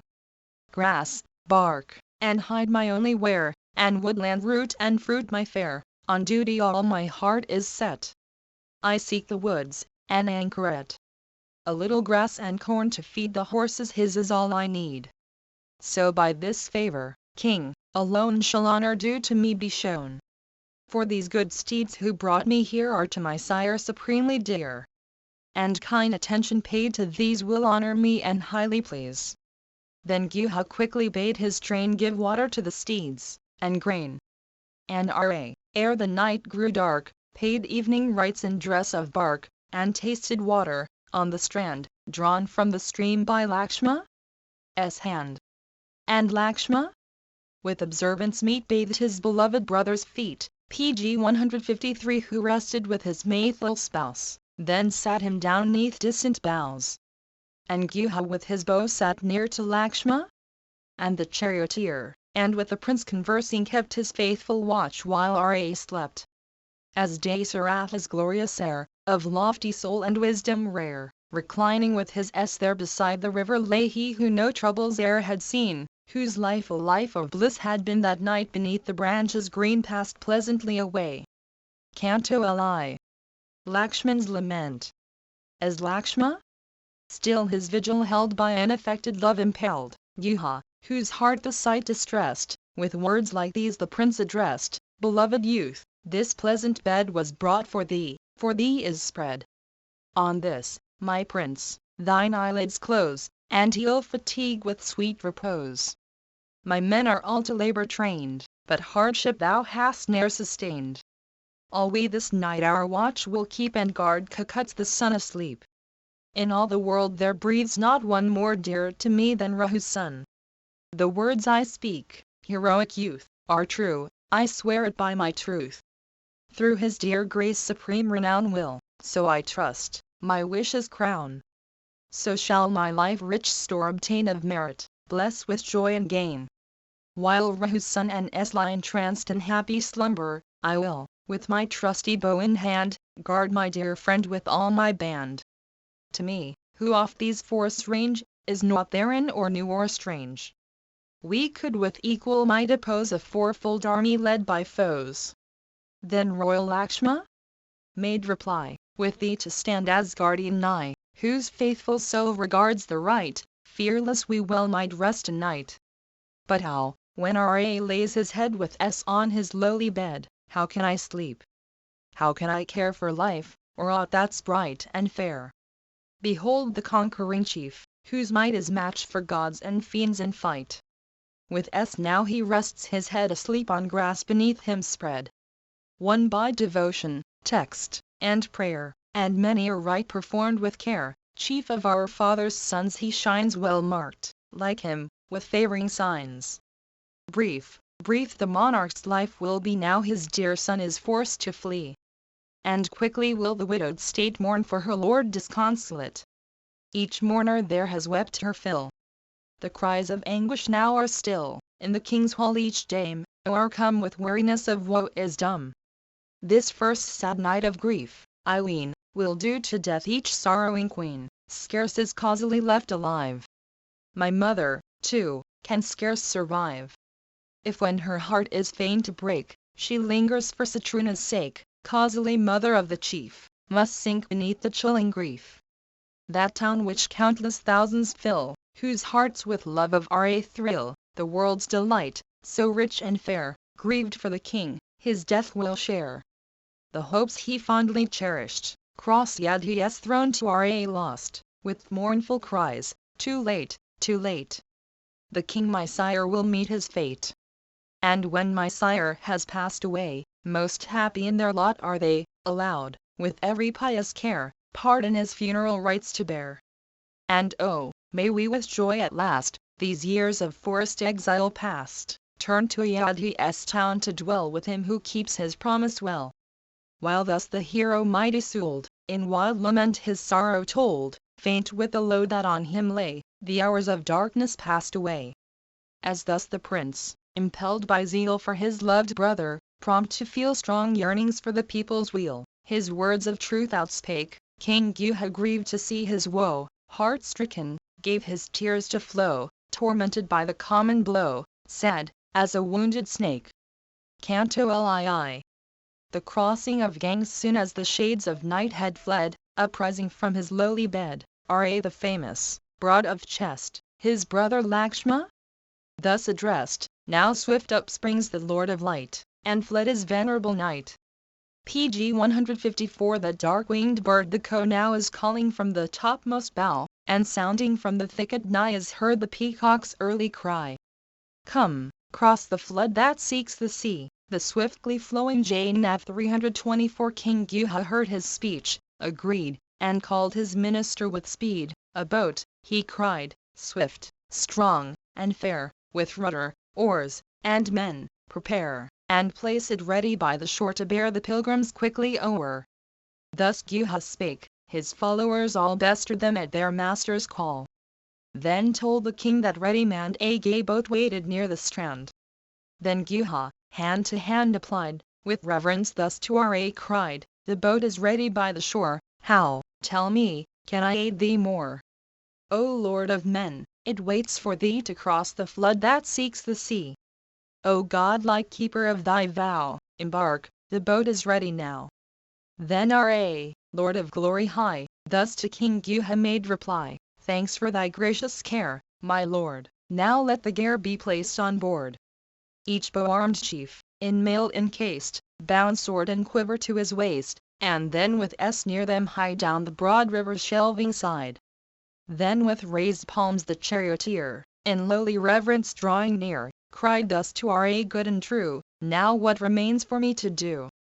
With his right hand, while answering the hero touched his friend, go back, he said, and on the king with watchful care attend. Thus far, Sumantra, thou wast guide. Now to Yadhi turn, he cried, hence seek we leaving steeds and car, on foot the wood that stretches far.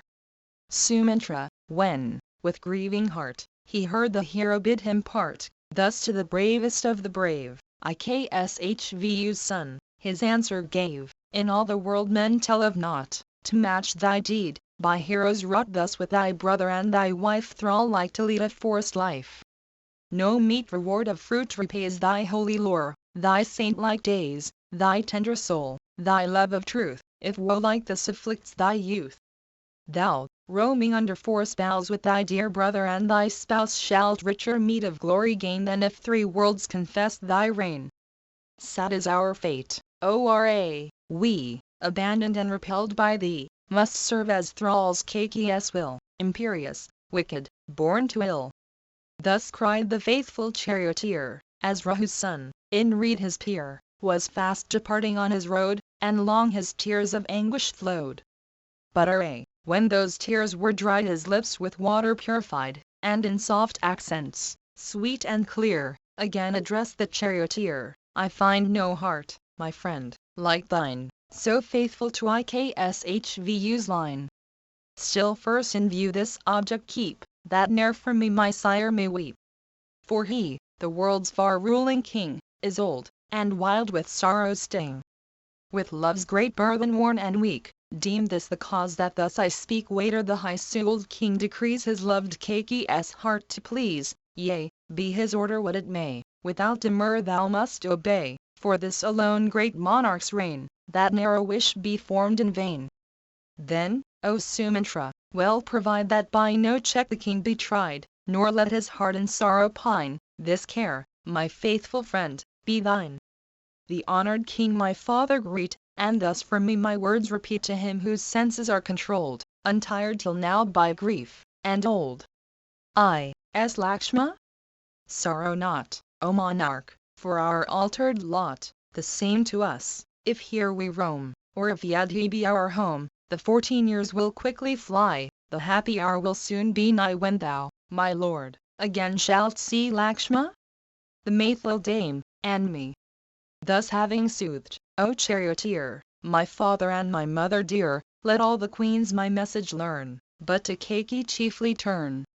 With loving blessings from the three, from Lakshma, and from me, my mother, Queen Kausali, greet with reverence to her sacred feet. And add this prayer of mine, O King. Send quickly forth and Bharat bring, and set him on the royal throne which thy decree has made his own. When he upon the throne is placed, when thy fond arms are round him laced, thine aged heart will cease to ache with bitter pangs for our A's sake. PG 155. And say to Bharat, see thou treat the queens with all observance meet, what care the king receives, the same show thou alike to every dame. Obedience to thy father's will, who chooses thee the throne to fill, will earn for thee a store of bliss both in the world to come and this. Thus Ra bade Sumitra go with thoughtful care instructed so. Sumitra all his message heard, and spake again, by passion stirred, oh, should deep feeling mar not the speech by fond devotion taught, forgive waiter I wildly speak, my love is strong, my tongue is weak. How shall I, if deprived of thee, return that mournful town to see, where sick at heart the people are because their Ra roams afar? Woe will be theirs too deep to brook when on the empty car they look, as when from hosts, whose chiefs are slain, one charioteer comes home again. This very day, I ween, is food forsworn by all the multitude, thinking that thou, with hosts to aid, art dwelling in the wild wood's shade.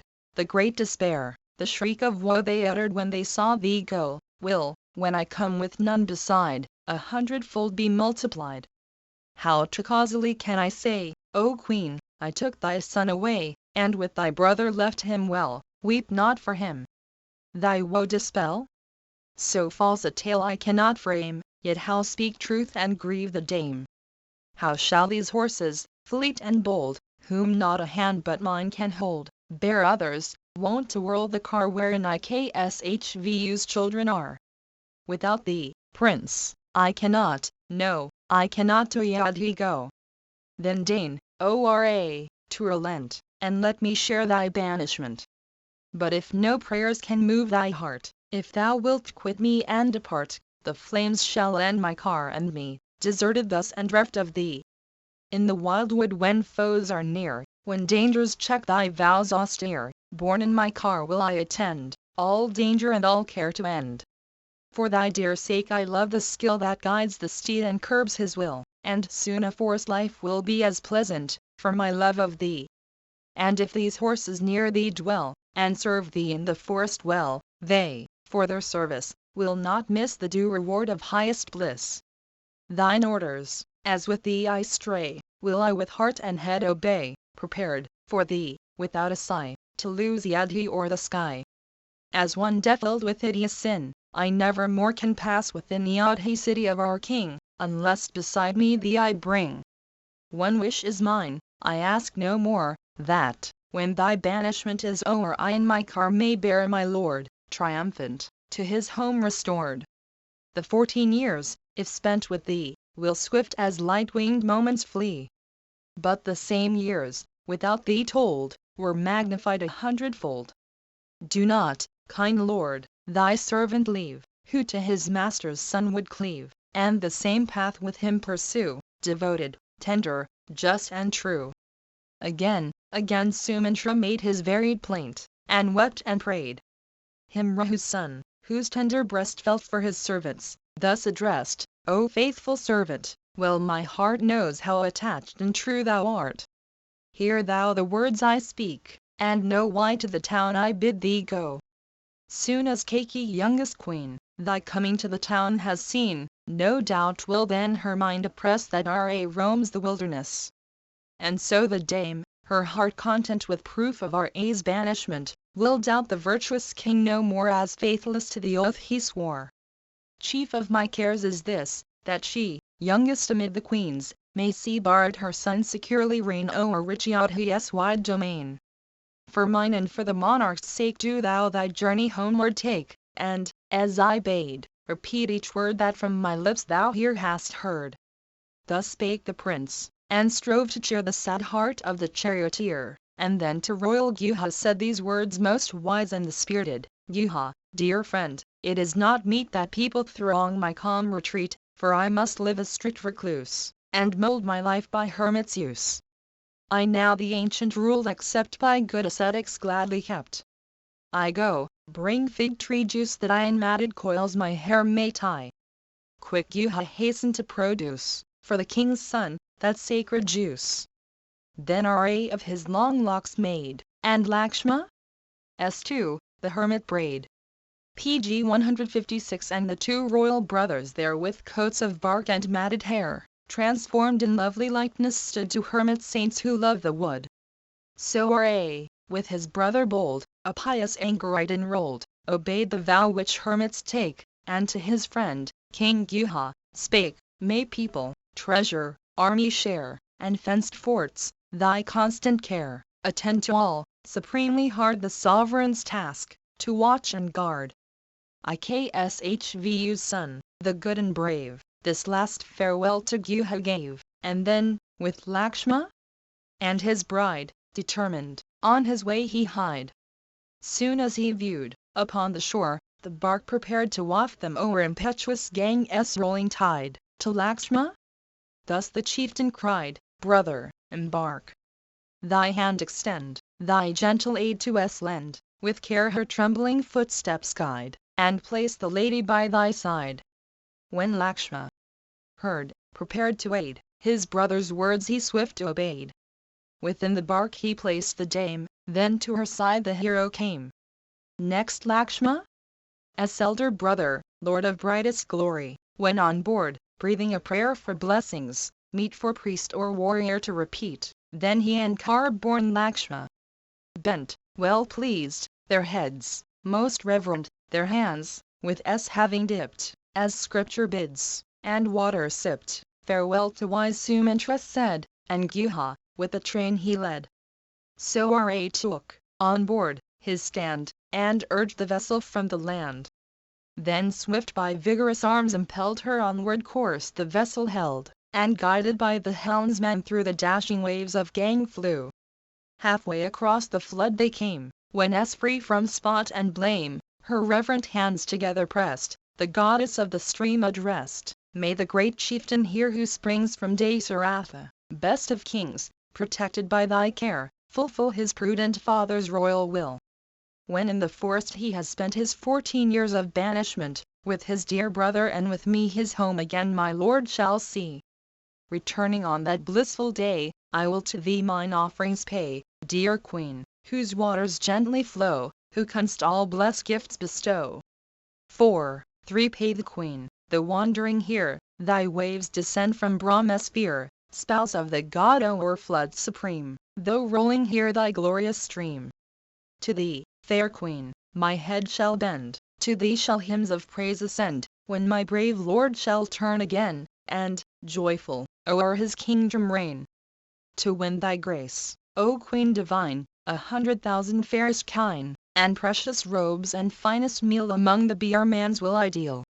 100 jars of wine shall flow, when to my home, O queen, I go. With these, and flesh, and corn, and rice, will I, delighted, sacrifice. Each hallowed spot, each holy shrine that stands on these fair shores of thine, each fane and altar on thy banks shall share my offerings and thanks. With me and Lakshma? Free from harm, may he the blameless, strong of arm, Risikiyadhi from the wild, O blameless lady undefiled. As, praying for her husband's sake, the faultless dame to Gang spake, to the right bank the vessel flew with her whose heart was right and true. Soon as the bark had crossed the wave, the lion leader of the brave, leaving the vessel on the strand, with wife and brother leapt to land.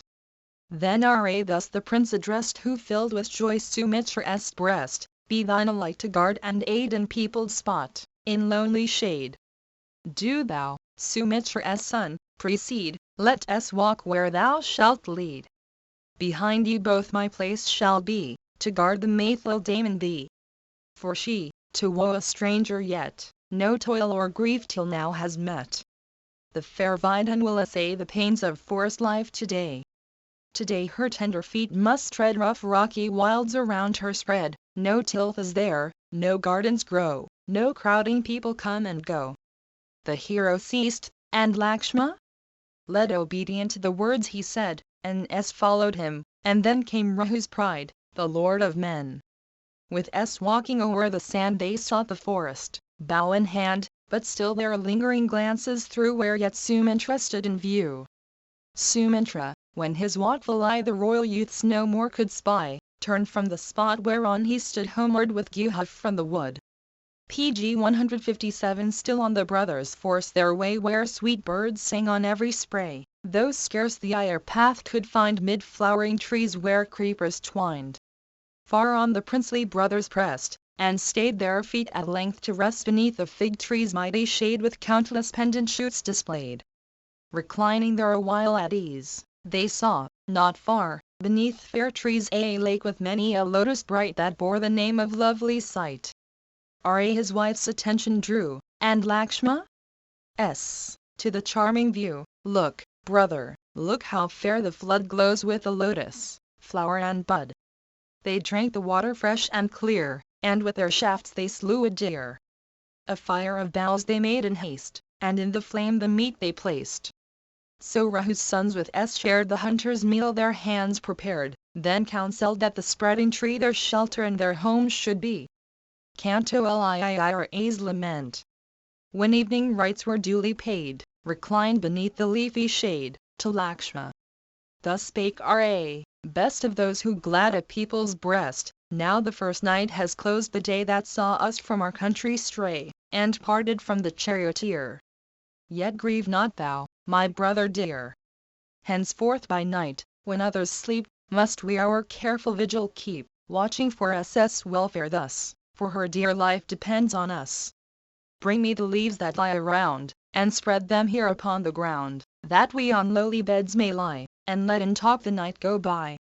So on the ground with leaves o'erspread, he who should press a royal bed, Ra with Lakshma? Thus conversed, and many a pleasant tale rehearsed. This night the king, he cried, alas! In broken sleep will sadly pass. Kaki now content should be, for mistress of her wish is she. So fiercely she for empire yearns, that when her borrowed home returns, she in her greed, may even bring destruction on our lord the king. What can he do, enfeebled, reft of all aid and me expelled, his soul enslaved by love, a thrall obedient to Kaki's call? As thus I muse upon his woe and all his wisdom's overthrow, love is, methinks, of greater might to stir the heart than gain and right. For who, in wisdom's lore untaught, could by a beauty's prayer be bought to quit his own obedient son, who loves him, as my sire has done? Bharat, Kaki's child, alone will, with his wife, enjoy the throne, and blissfully his rule maintain o'er happy Kausala's domain. To Bharat's single lot will fall the kingdom and the power and all, when fails the king from length of days, and Ra in the forest strays. Whoe'er, neglecting right and gain, lets conquering love his soul enchain, to him, like Dasaratha's lot, comes woe with feet that tarry not. Methinks at last the royal dame, dear Lakshma, has secured her aim, to see at once her husband dead, her son enthroned, and Ra fled.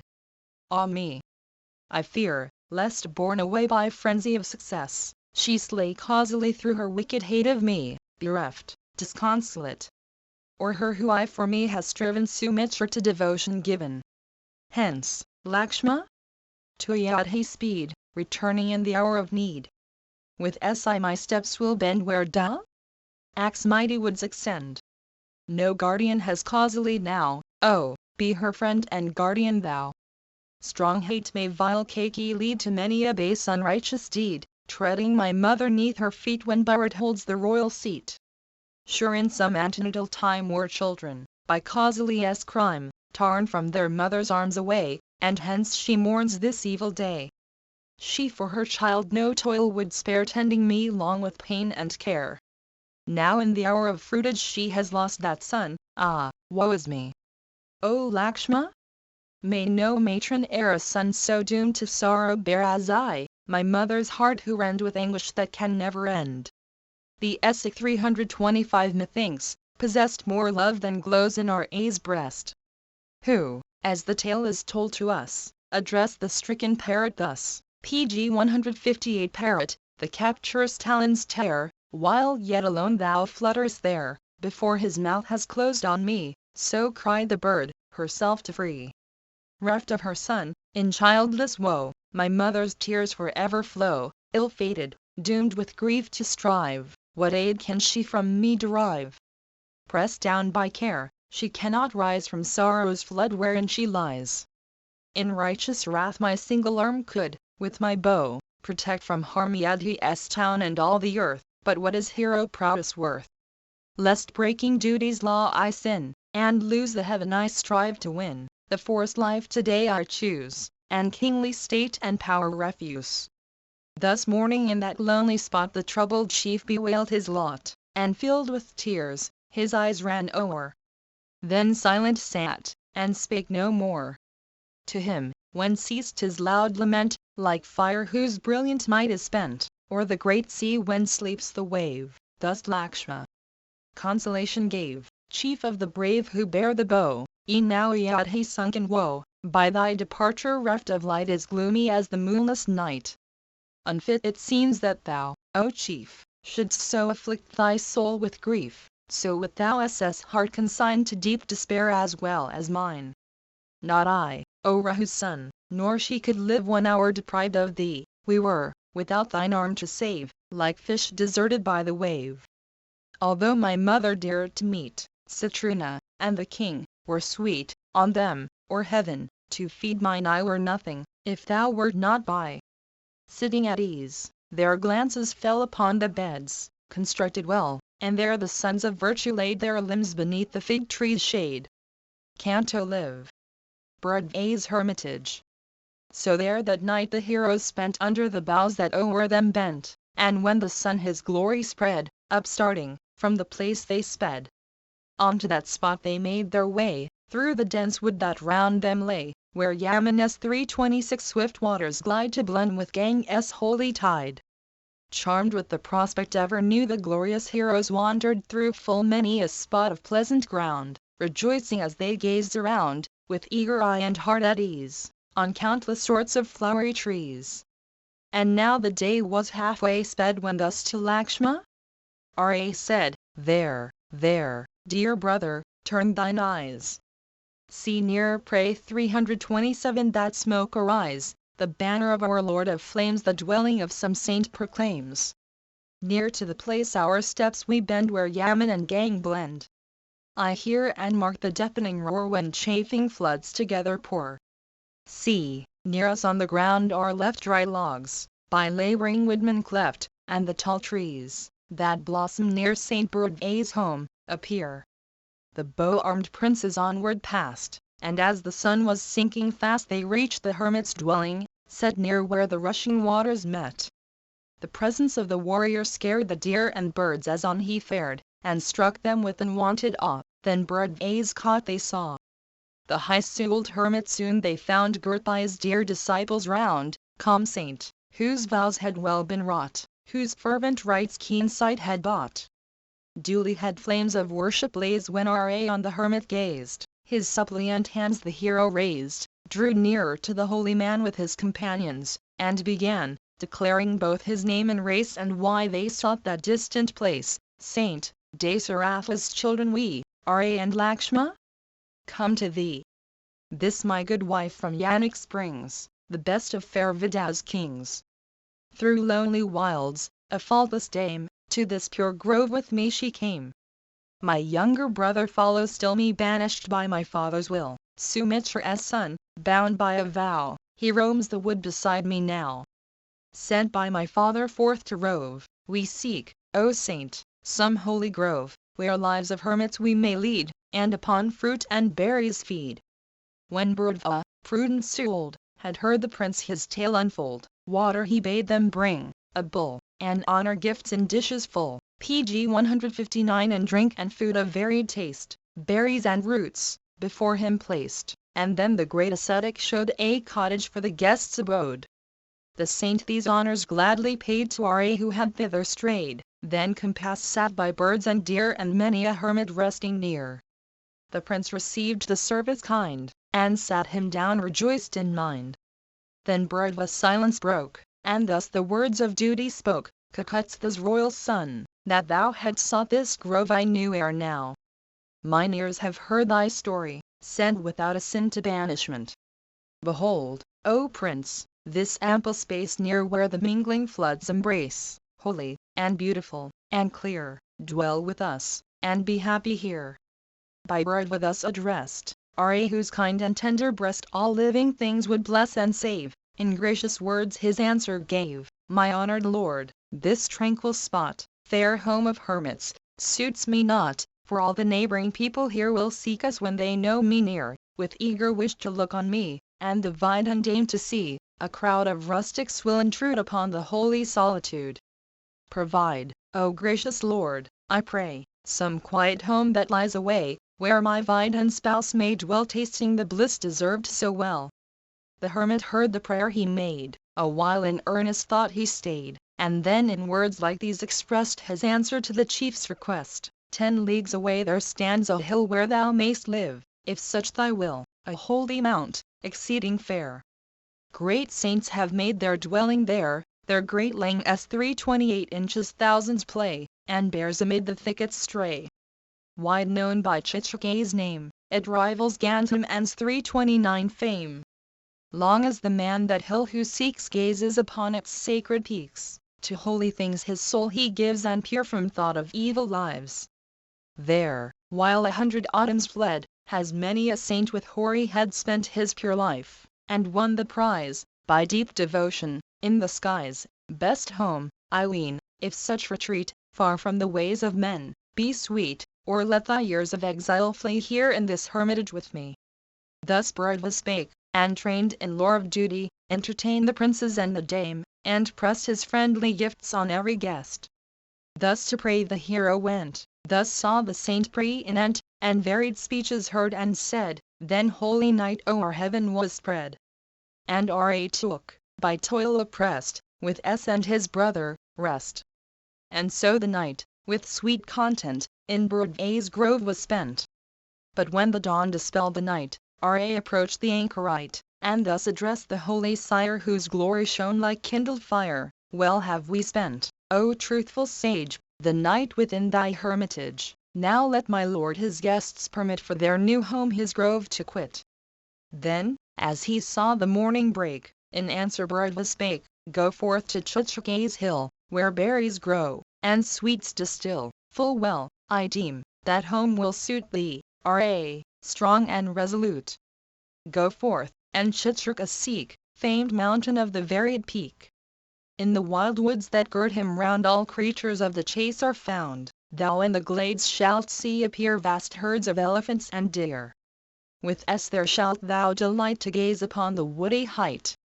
There with expanding heart to look on river, tableland, and brook, and see the foaming torrent rave impetuous from the mountain cave. Auspicious hill, where all day long the lapwings cry, the coe's song make all who listen gay, where all is fresh and fair to see, where elephants and deer roam free, there, as a hermit, stay." Canto LV. The passage of Yaman. The princely tamers of their foes thus passed the night in calm repose. Then to the hermit having bent with reverence, on their way they went. High favor Burdwa showed, and blessed them ready for the road. PG 160. With such fond looks as fathers throw on their own sons, before they go. Then spake the saint with glory bright to Ra, peerless in his might: "First, lords of men, direct your feet where Yaman and Gang meet. Then to the swift K30 go, whose westward waves to Gang flow.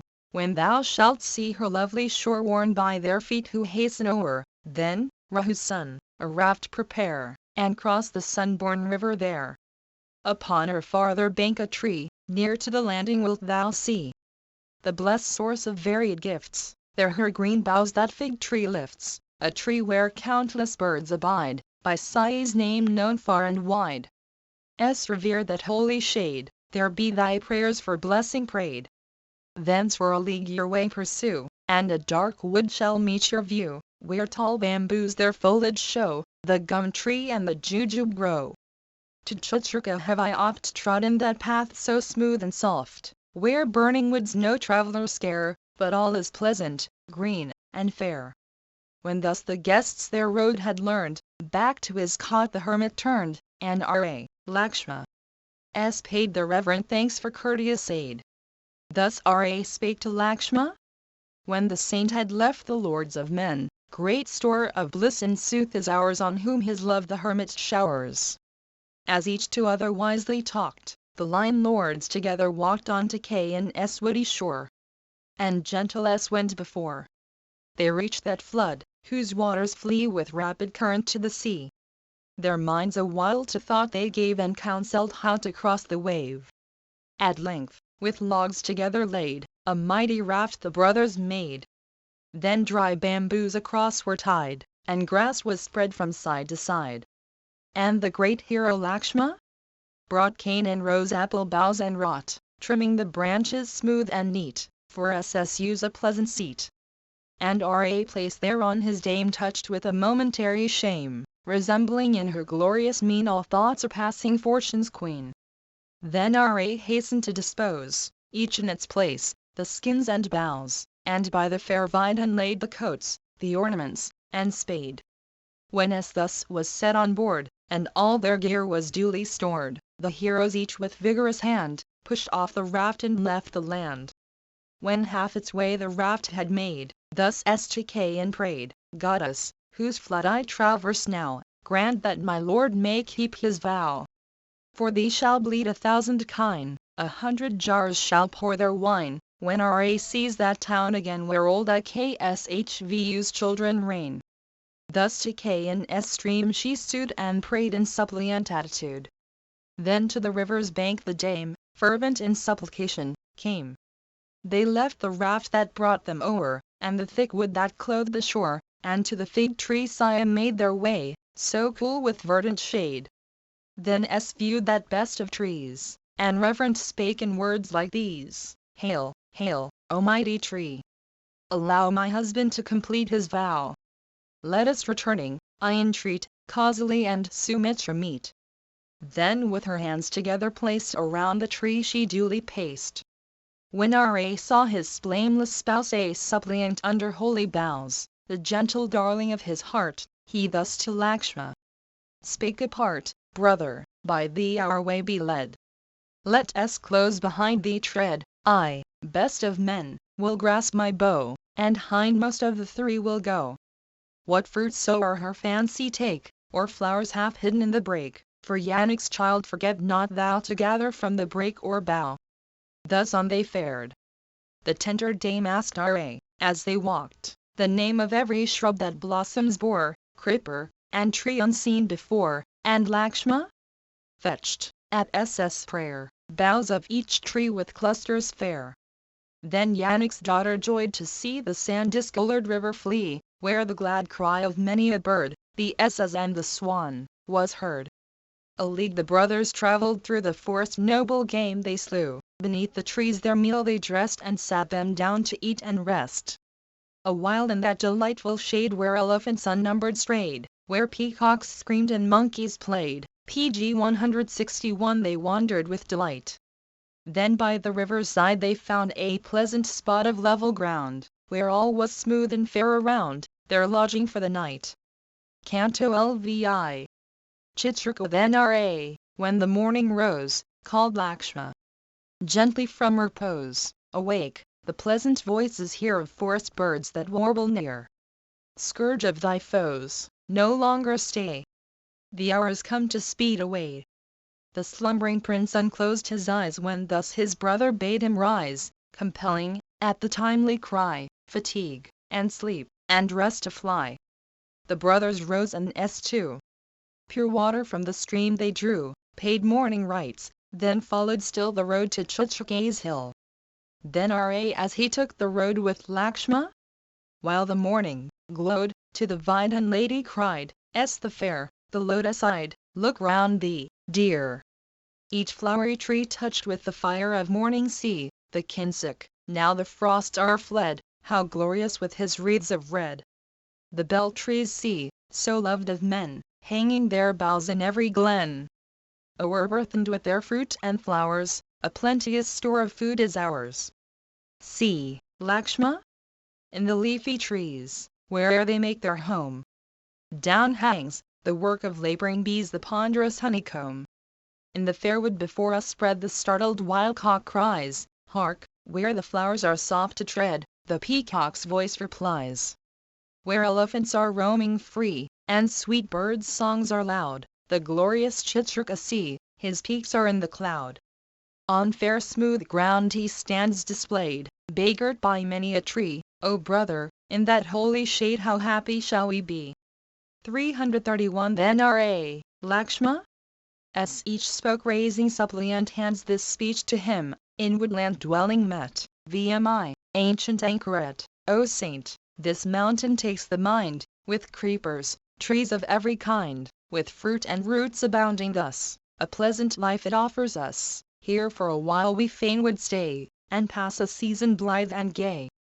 Then the great saint, in duty trained, with honor gladly entertained, he gave his guests a welcome fare, and bade them sit and rest them there. R.A. of mighty arm and chest, his faithful Lakshma then addressed, Brother, bring hither from the wood selected timber strong and good, and build there with a little cot.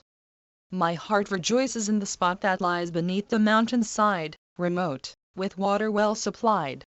Sumitra's son his words obeyed, brought many a tree, and deftly made, with branches in the forest cut, as R.A. bade, a leafy hut.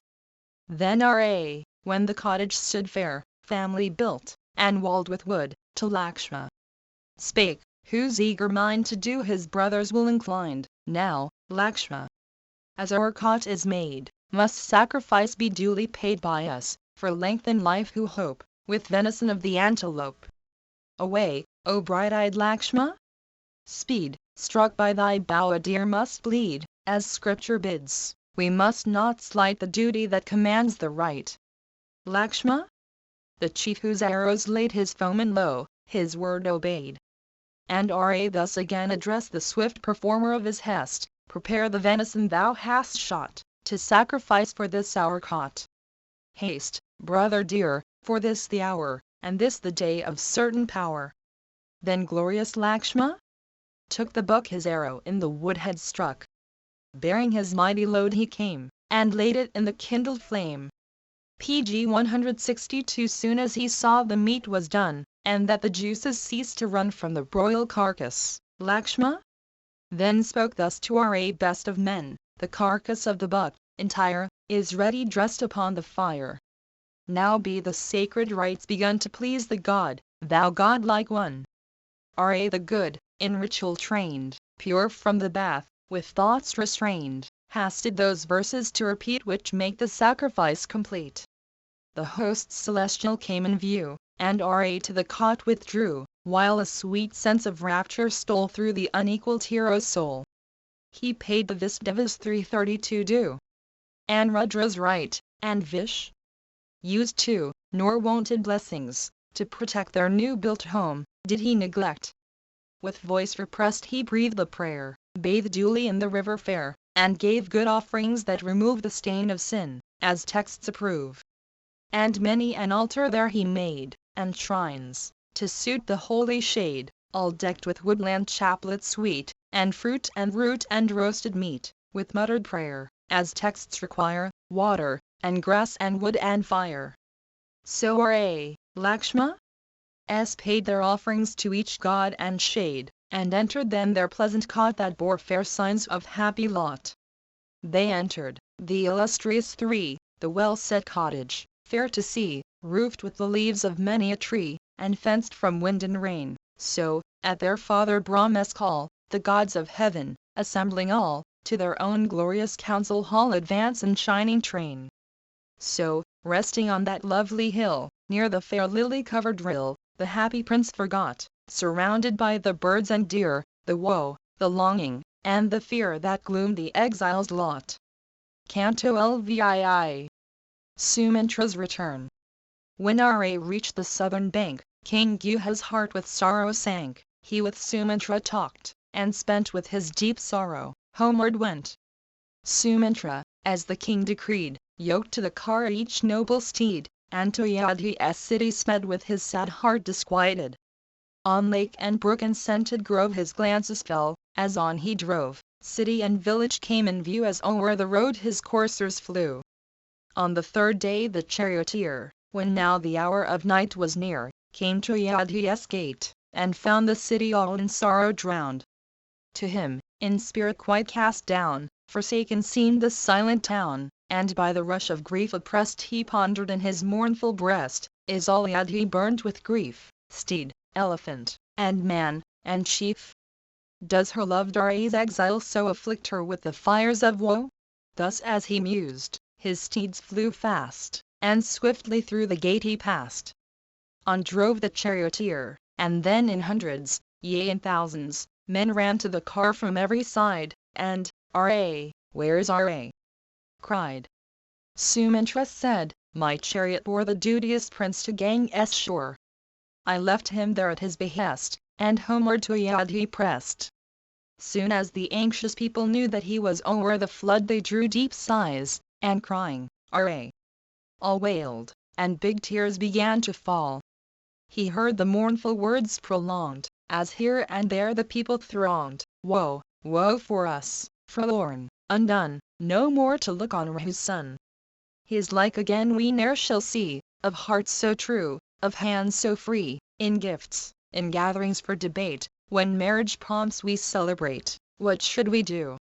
What earthly thing can rest, or hope, or pleasure bring?" Thus the sad town, which Ra kept as a kind father, wailed and wept.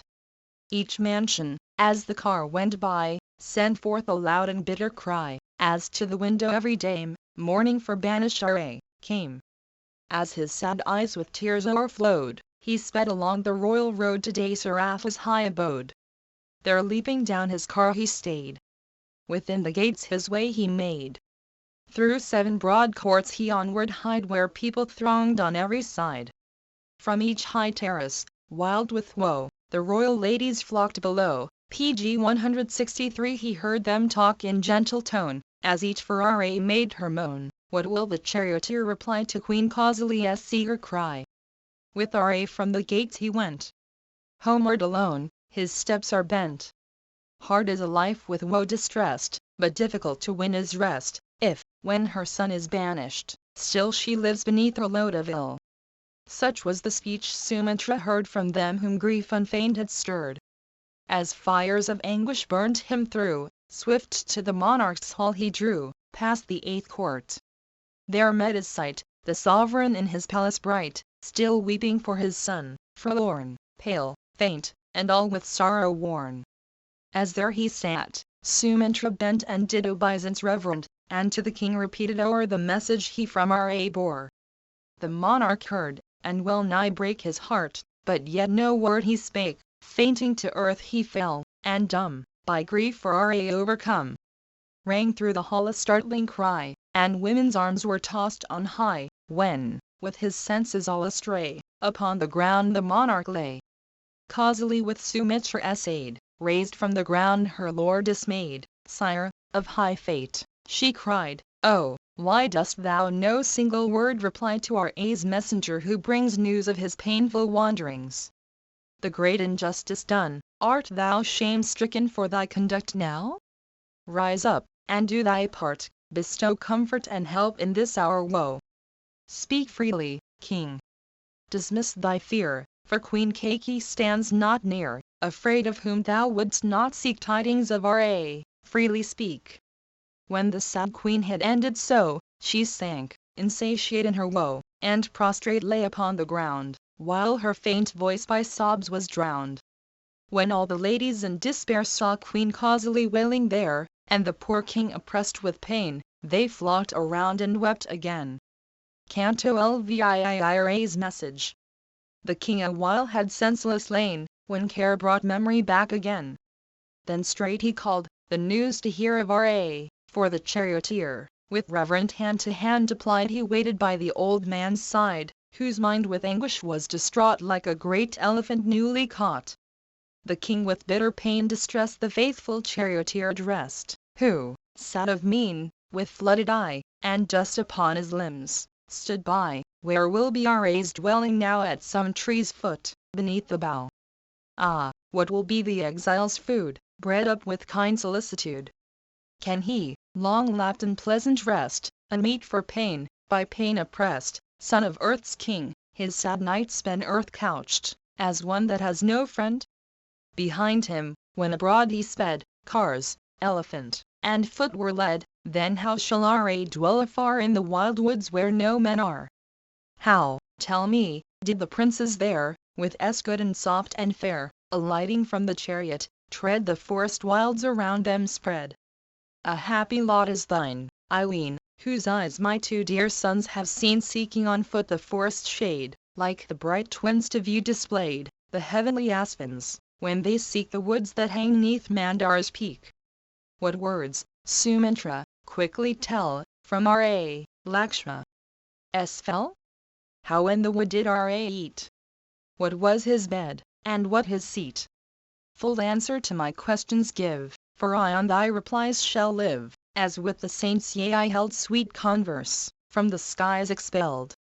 Urged by the Lord of men to speak, whose sobbing voice came faint and weak, thus he, while tears his utterance broke, in answer to the monarch spoke, hear then the words that Ra said, resolved in duty's path to tread.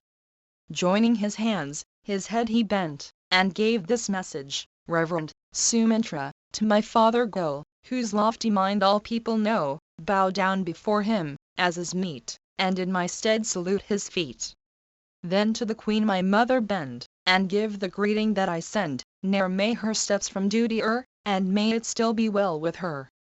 And add this word, O queen, pursue thy vows with faithful heart and true, and ever at due season turn where holy fires of worship burn.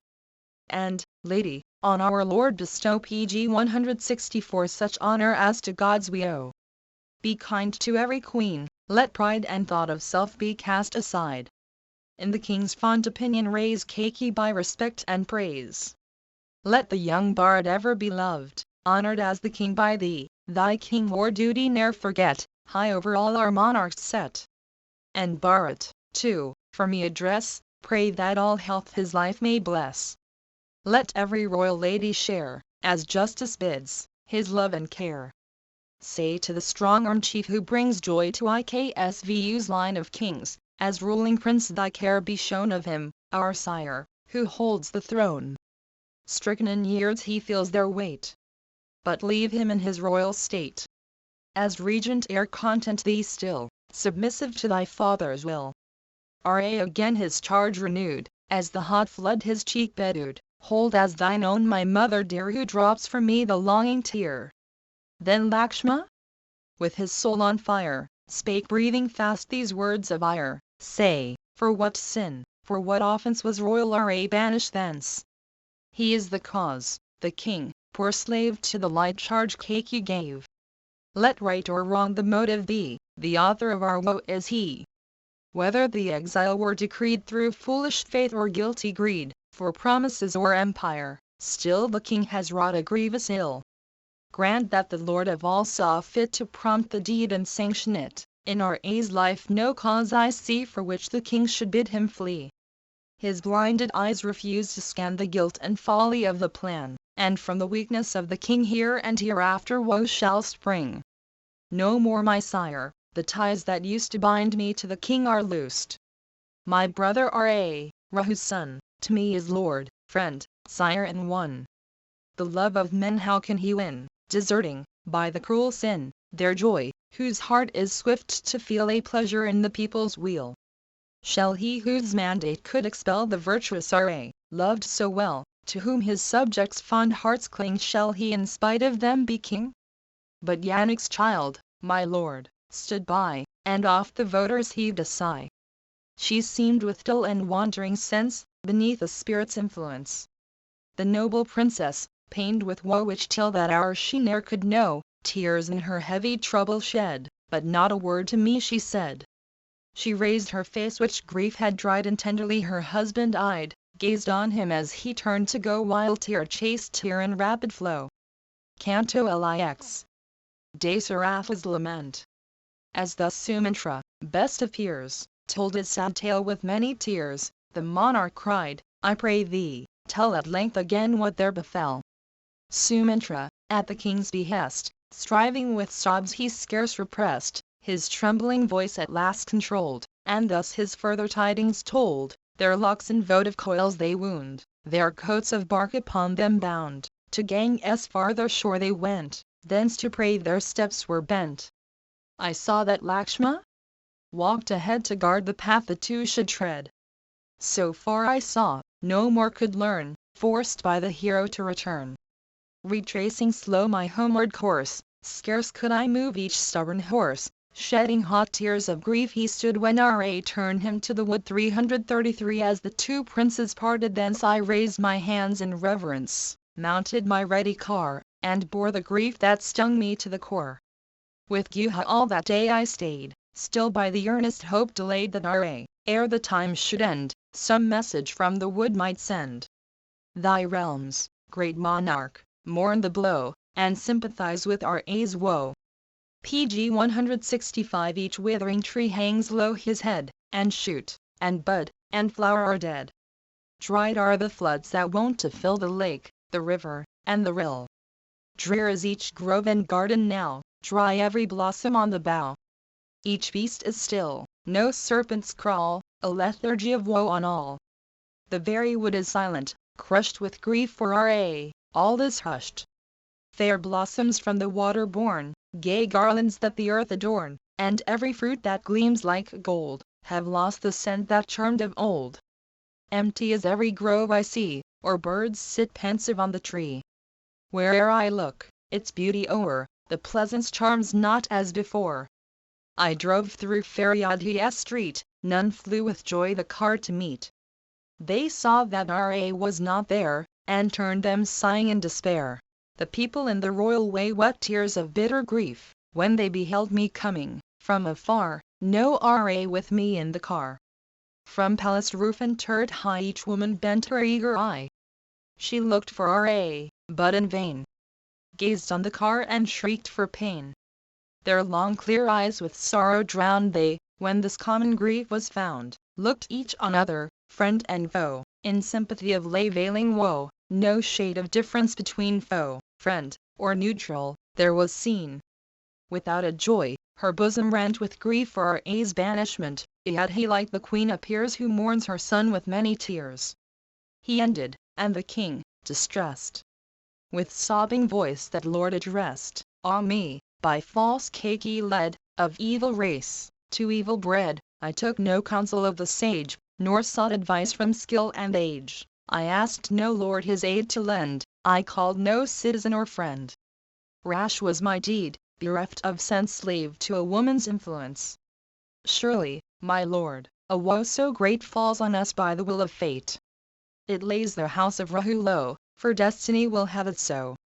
I pray thee, if I e'er have done an act to please thee, yea, but one, fly, fly, and Ra homeward lead, my life, departing, counsels speed. Fly, ere the power to bid I lack, fly to the wood, bring Ra back. I cannot live for even one short hour bereaved of my son.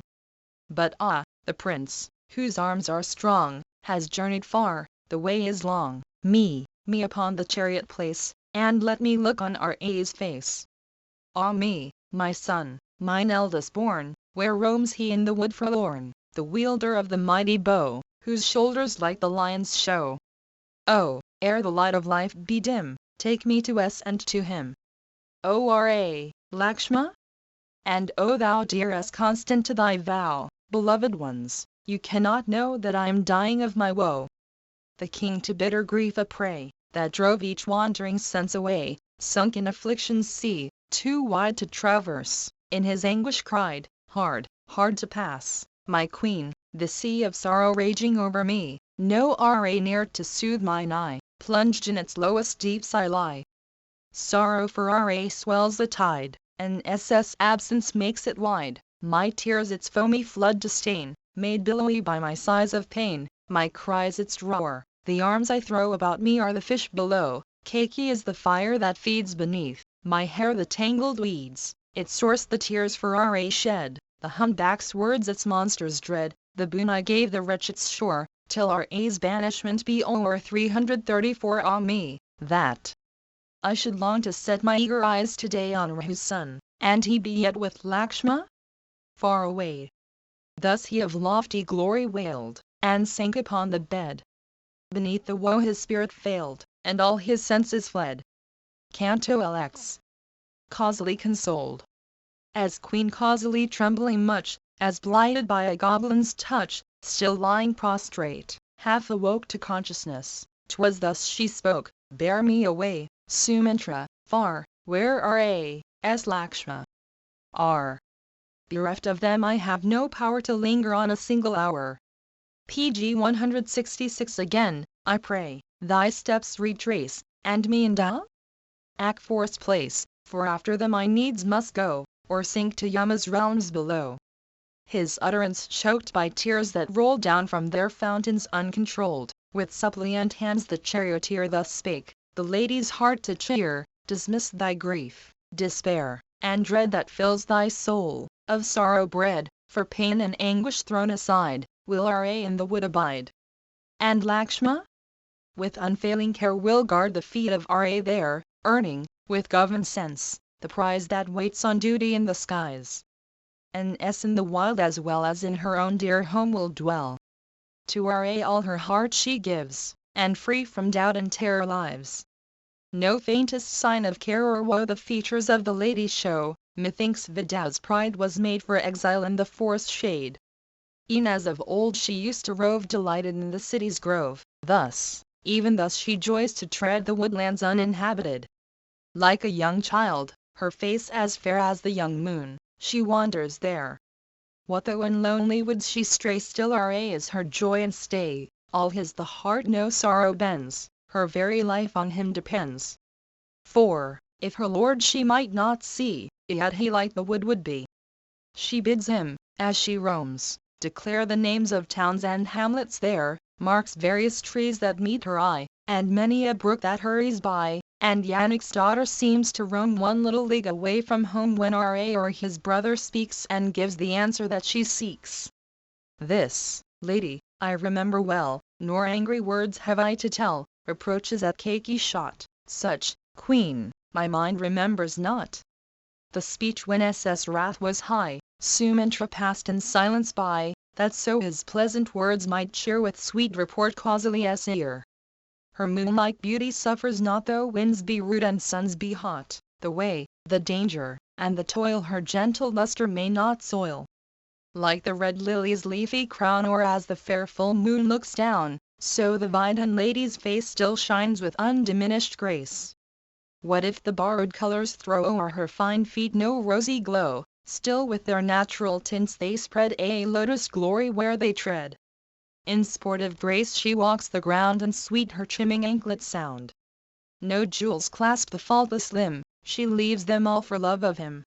If in the woods her gentle eye a lion sees, or tiger nigh, or elephant, she fears no ill, for Ra's arm supports her still. No longer be their fate deplored, nor thine, nor that of Kosal's lord, for conduct such as theirs shall by wide glory that can never die. For casting grief and care away, delighting in the forest, they with joyful spirits, blithe and gay, set forward on the ancient way where mighty saints have led, their highest aim, their dearest care to keep their father's honor fair, observing still the oath he sware, they roam, on wild fruit fed. Thus with persuasive art he tried to turn her from her grief aside, by soothing fancies won. But still she gave her sorrow vent, "Ah, was her shrill lament, my love, my son, my son." Canto LXI. Causali's lament. When, best of all who give delight, her Ra wandered far from sight, causally weeping, sore distressed, the king her husband thus addressed: "Thy name, O monarch, far and wide through the three worlds is glorified, yet Ra's is the pitying mind, his speed is true, his heart is kind. How will thy sons, good Lord, sustain with all their care and pain? How in the wild endure distress, nursed in the lap of tenderness? How will the dear Vidhan bear the heat and cold when wandering there bred in the bliss of princely state, so young and fair and delicate? The large-eyed lady, wont to eat the best of finely seasoned meat, how will she now her life sustain with woodland fare of self-sown grain? Will she, with joys encompassed long, who loved the music and the song, in the wild would endure to hear the ravening lion's voice of fear? Where sleeps my strong-armed hero, where, pg 167 like Lord Mahendra's standard, fair? Where is, by Lakshma's side, his bed, his club-like arm beneath his head? When shall I see his flower-like eyes, and face that with a lotus vies, feel his sweet lilied breath, and view his glorious hair and lotus hue?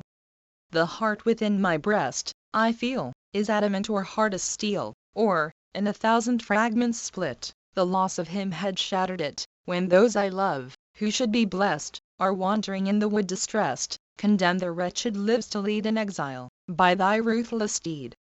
If, when the 14 years are past, Ra seeks his home at last, I think not Bharat will consent to yield the wealth and government. At funeral feasts some mourners deal to kith and kin the solemn meal, and having duly fed them all some Brahmans to the banquet call. The best of Brahmans, good and wise, the tardy summoning despise, and, equal to the gods, disdain cups, e'en of Amrit, thus to drain. Nay, e'en when Brahmans first have fed, they loathe the meal for others spread, and from the leavings turn with scorn, as bulls avoid a fractured horn. So Ra, sovereign lord of men, will spurn the sullied kingship then, he born the eldest and the best, his younger's leavings will detest, turning from tasted food away, as tigers scorn another's prey. The sacred post is used not twice, nor elements, in sacrifice. But once the sacred grass is spread, but once with oil the flame is fed, so Ra's pride will ne'er receive the royal power which others leave, like wine when tasteless dregs are left, or rights of Soma juice bereft. Be sure the pride of Rahu's race will never stoop to such disgrace, the lordly lion will not bear that man should beard him in his lair. Were all the worlds against him ranged, his dauntless soul were still unchanged, he, dutiful, in duty strong, would purge the impious world from wrong. Could not the hero, brave and bold, the archer, with his shafts of gold, burn up the very seas, as doom will in the end all life consume? Of lion's might, I'd like a bull, a prince so brave and beautiful, thou hast with wicked hate pursued, like sea-born tribes who eat their brood. If thou, O monarch, hadst but known the duty all the twice-born own, if the good laws had touched thy mind, which sages in the scriptures find, thou ne'er hadst driven forth to pine this brave, this duteous son of thine. First on her lord the wife depends, next on her son and last on friends, these three supports in life has she, and not a fourth for her may be. Thy heart, O king, I have not won. In wild woods roams my banished son. Far are my friends, ah, hapless me, quite ruined and destroyed by thee. Canto LXII. Dasaratha consoled. The queen's stern speech the monarch heard, as rage and grief her bosom stirred, and by his anguish sore oppressed reflected in his secret breast. Fainting and sad, with woe distraught, he wandered in a maze of thought. At length the queller of the foe grew conscious, rallying from his woe. When consciousness returned, a new long burning sighs the monarch drew, again immersed in thought he eyed causally standing by his side. Back to his pondering soul was brought the direful deed his hand had wrought, when, guiltless of the wrong intent, his arrow out of sound was sent. Distracted by his memory's sting, and mourning for his son, the king to two consuming griefs a prey, a miserable victim lay. The double woe devoured him fast, as on the ground his eyes he cast, joined suppliant hands, her heart to touch, and spake in the answer, trembling much, causally for thy grace I sue, joining these hands as suppliants do. Thou e'en to foes hast ever been a gentle, good, and loving queen. Her lord, with noble virtues graced, her lord, by lack of all debased, is still a god in woman's eyes, if duty's law she hold and prize. Thou, who the right hast I pursued, life's changes and its chances viewed, shouldst never launch, though sorrow stirred, at me distressed, one bitter word. She listened, as with sorrow faint he murmured forth his sad complaint, her brimming eyes with tears ran o'er, as spouts the new fallen water pour. pg 168 His suppliant hands, with fear dismayed she gently clasped in hers, and laid, like a fair lotus, on her head, and faltering in her trouble said, "Forgive me. At thy feet I lie, with low bent head to thee I cry. By thee besought, thy guilty dame pardon from thee can scarcely claim. She merits not the name of wife who cherishes perpetual strife with her own husband good and wise, her lord both here and in the skies. I know the claims of duty well, I know thy lips the truth must tell. All the wild words I rashly spoke, forth from my heart, through anguish, broke. For sorrow bends the stoutest soul, and cancels Scripture's high control. Yea, sorrow's might all else o'erthrows the strongest and the worst of foes. 'Tis thus with all, we keenly feel, yet bear the blows our foemen deal, but when a slender woe assails the manliest spirit bends and quails. The 5th long night has now begun since the wild woods have lodged my son, to me whose joy is drowned in tears, each day a dreary year appears. While all my thoughts on him are set, grief at my heart swells wilder yet, with doubled might thus ocean raves when rushing floods increase his waves.